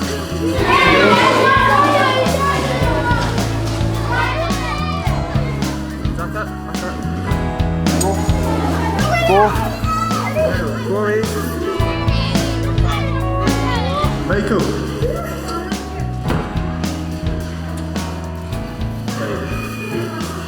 It's nice, but at the same time, it's like you want to give everyone one. I don't think me and Kieran were expecting that many. It's quite hard to try and say no, you're not getting one. But you give a quarter of one class a cup, and then there's another 30 classes. We thought 30 cups would feed most people. It'd just be a few that lost them, but it wasn't. It's more than half of every single class in the whole school. So that's about 2,000 who don't have a cup. Shows how desperate they are and how much they need it. The Holyrood kids are all beginning to realise the scale of the poverty that they are dealing with and the difficulty of actually helping on the ground. By the start of the second week in Malawi, Tom thinks the group are ready to face their biggest emotional challenge. Going out to an under 6 centre, nursery centre, see babies, toddlers who are suffering effects of malnutrition. Some will also be HIV positive, some won't survive. And we could come here and simply build and paint and so on, but part of the programme I have for them is that I develop an understanding. It will upset them to some extent, but I think that's a consequence of just becoming aware of the gap between our life and their life, and how they can actually make a difference to closing that gap, even just by a little bit.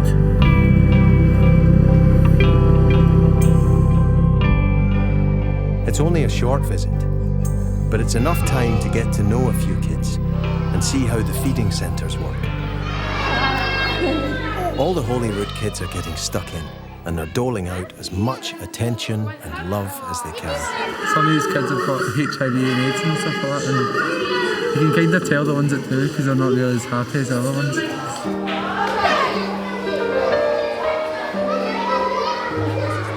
It's hard. All the kids seem to be happy, and that's the most thing, you know. That's what I think it matters. If they're happy, then so should we be happy for them. It's just like they're just like packed with so much love. They're just so bouncy and smiley, and they just want to be cuddled.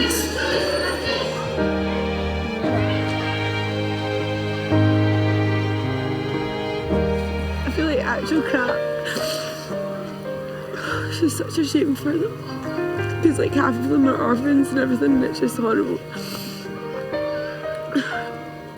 It's just so different from the way we live, and it's horrible to think that like I'll go in a mood with my mum if she doesn't do something for me, and like half of them probably don't even have mums and dads, and it's just, you just feel like horrible. I just feel horrible. I just feel like crap. Bye. Bye. It's been a challenging experience for all the Holyrood kids. It's really sad.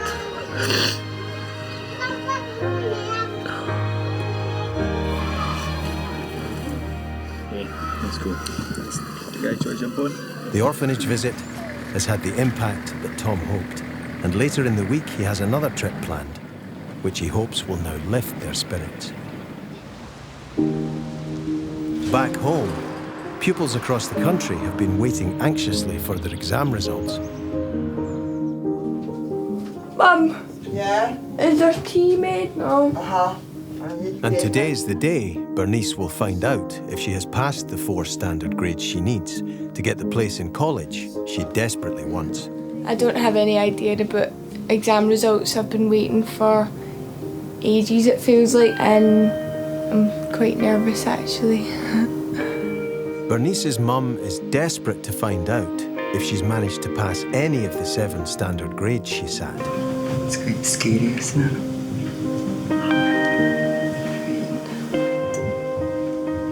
I think she sat at 7, so if she even got 1 or 2, you know, I'd be delighted. Especially after everything, you know, that she went through at the beginning, trying to get to this stage. As long as she gets something.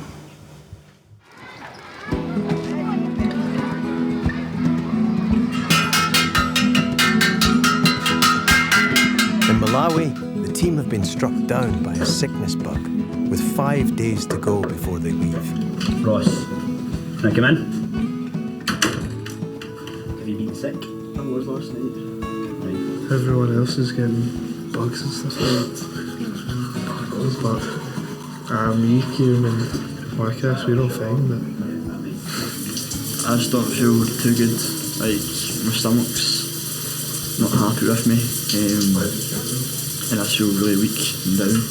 I'll just get a shower, then after that, see how things are from there on. It's the moment that will shape Bernice's future. After nearly dropping out of school, she's hoping she's turned her chances around at the last minute. Is it? Is it good? Aye. Right, tell us, what is it? I passed anyway. What did you pass? 7 classes. So proud. Bernice's mum is shocked and proud that she's managed to pass all 7 exams, including a band 2 for her English. That is an achievement, darling. That's fantastic. I'm so proud of you. That's mad, isn't it? Oh, I'm really proud of her. To think the struggle that we had at the beginning, she's actually came a long, long way. And it really goes to show you can turn your life around. It's like one of the best days of my life. Mr. McDonald has helped me a lot. He pushed me to come into school. When I was feeling at my lowest, he was like, there's no point in letting yourself down. Just come in and show us what you can do, and I think that's what I really needed. Hello. The kids in Malawi are not allowed contact with the UK and will get their results after they get home. The build, though, is getting an A grade so far. I'm absolutely delighted. I think the progress is remarkable this year. To have got to this level of window height is absolutely remarkable. So, absolutely delighted with the progress so far.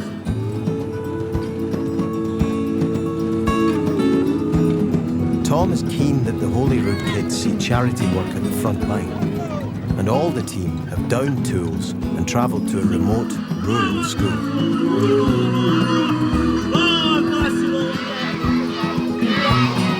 No one at the African school knows why the team have arrived. They have no idea what's going to happen today. They know we're here, they don't know why we're here. Then I explained to them they're going to have the gift of a backpack. It's actually really heavy. Back in Glasgow, many schools collect backpacks and fill them with things the kids in Africa might need. And although they don't know it, every child at the school is due to get a backpack today. Even after 5 years of working in Malawi, Tom is shocked at the state of the under-5s classroom. This is a buyer for cows, not for children. How can learn teaching this? I just business.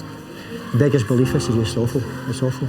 It's young children, it's vulnerable children to come here and have to tolerate this every day. It's just absolutely dreadful, absolutely dreadful.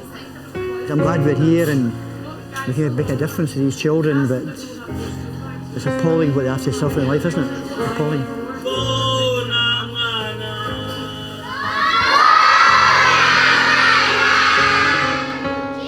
Still not sure of why the Holyrood team are there, the infants are asked to hold up their own school bags. This is the bags they currently come to school with. Mostly bits of plastic is what they come to school with. Some absolutely nothing whatsoever. Some of their porridge cup and nothing more.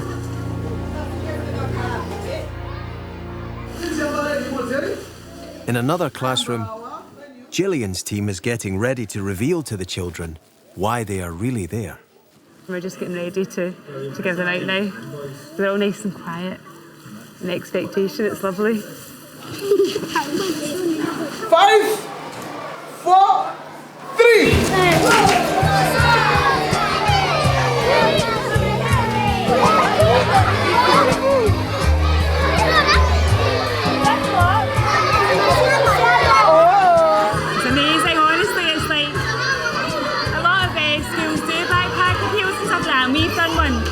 And it's just, their reaction's just amazing, it's fantastic.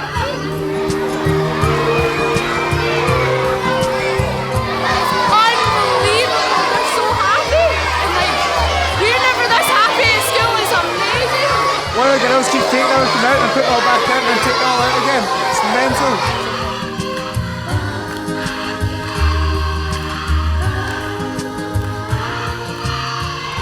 I've never seen happier children ever in my life.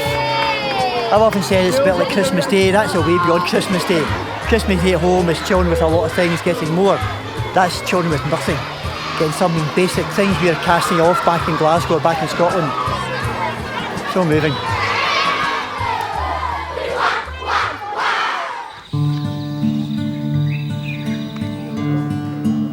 It's nearly time to go home for the Holyrood kids, and they are rushing to finish all the classroom renovation, including Ross, who is feeling better.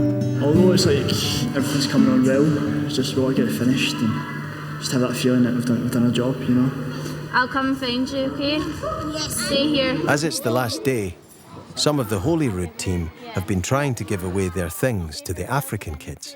My mum gave me loads of football strips to bring over, so I'm going to give them to the kids, but it's really awkward because, you know, if you take out a bag and you start giving all them out, they'll all jump on you and take it off you, so you have to be really discreet because, like, you can see they're all watching us. It's awkward. Disaster has struck, though, as one girl has been bullied after being given a hat. We boys were dragging her along the ground and all that, and she got hurt. She doesn't have a school bag or anything, so I'm going to go in and give her some stuff. Well, I can do it now because everyone's away, but hopefully these wee girls don't come up because I'm not giving them anything for sure. Lauren has decided to take the little girl under her wing. Flora, you got a plaster? I was just wearing a hat that I wanted to get rid of, and I saw her on her own. She started smiling and talking to me, so I just put her on her and walked away. Got back in the classroom and I saw people running towards her. I didn't expect that. Now she's up here cut. Initially, Lauren looked as if she was taking Africa in her stride, but have the last 2 weeks really had an impact? It hasn't hit me. Well, it has hit me, but it took quite a while for it to hit me. It's when you get people like Irene here, who's just, she doesn't say anything. She's not got a school bag. She's got a dirty container for her food. She's all dirty. She's look at her feet. She has to walk about out there where there's like things coming out the ground. And she's probably only about 5 years old or something. She's so fragile. All the kids are rushing to finish their projects and say goodbye to the friends they've made.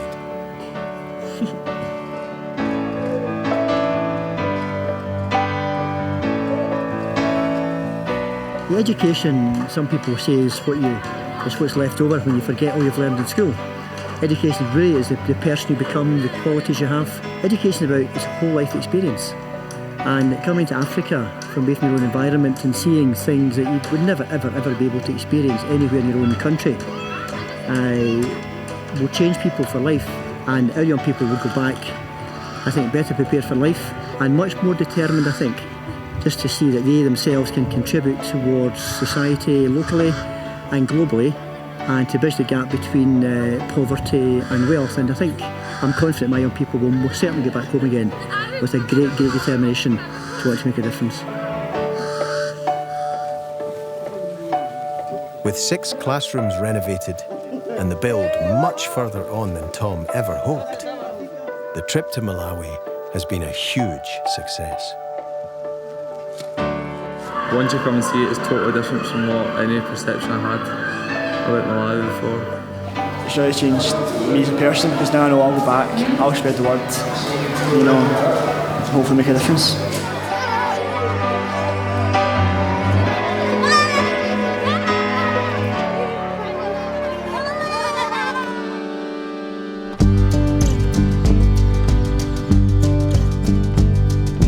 Sit beside you in school while we paint that make you laugh. Mine was never very good. Yours looked exactly like the photograph. Looks like I'm growing up beside you. I don't always get the way you feel, but now I've learned to live with that. It's like I'm a part of something real. I was hitting the bottle, now I broke the seal.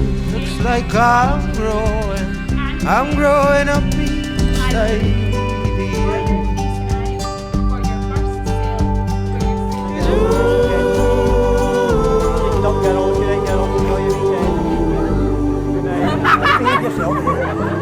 tend to.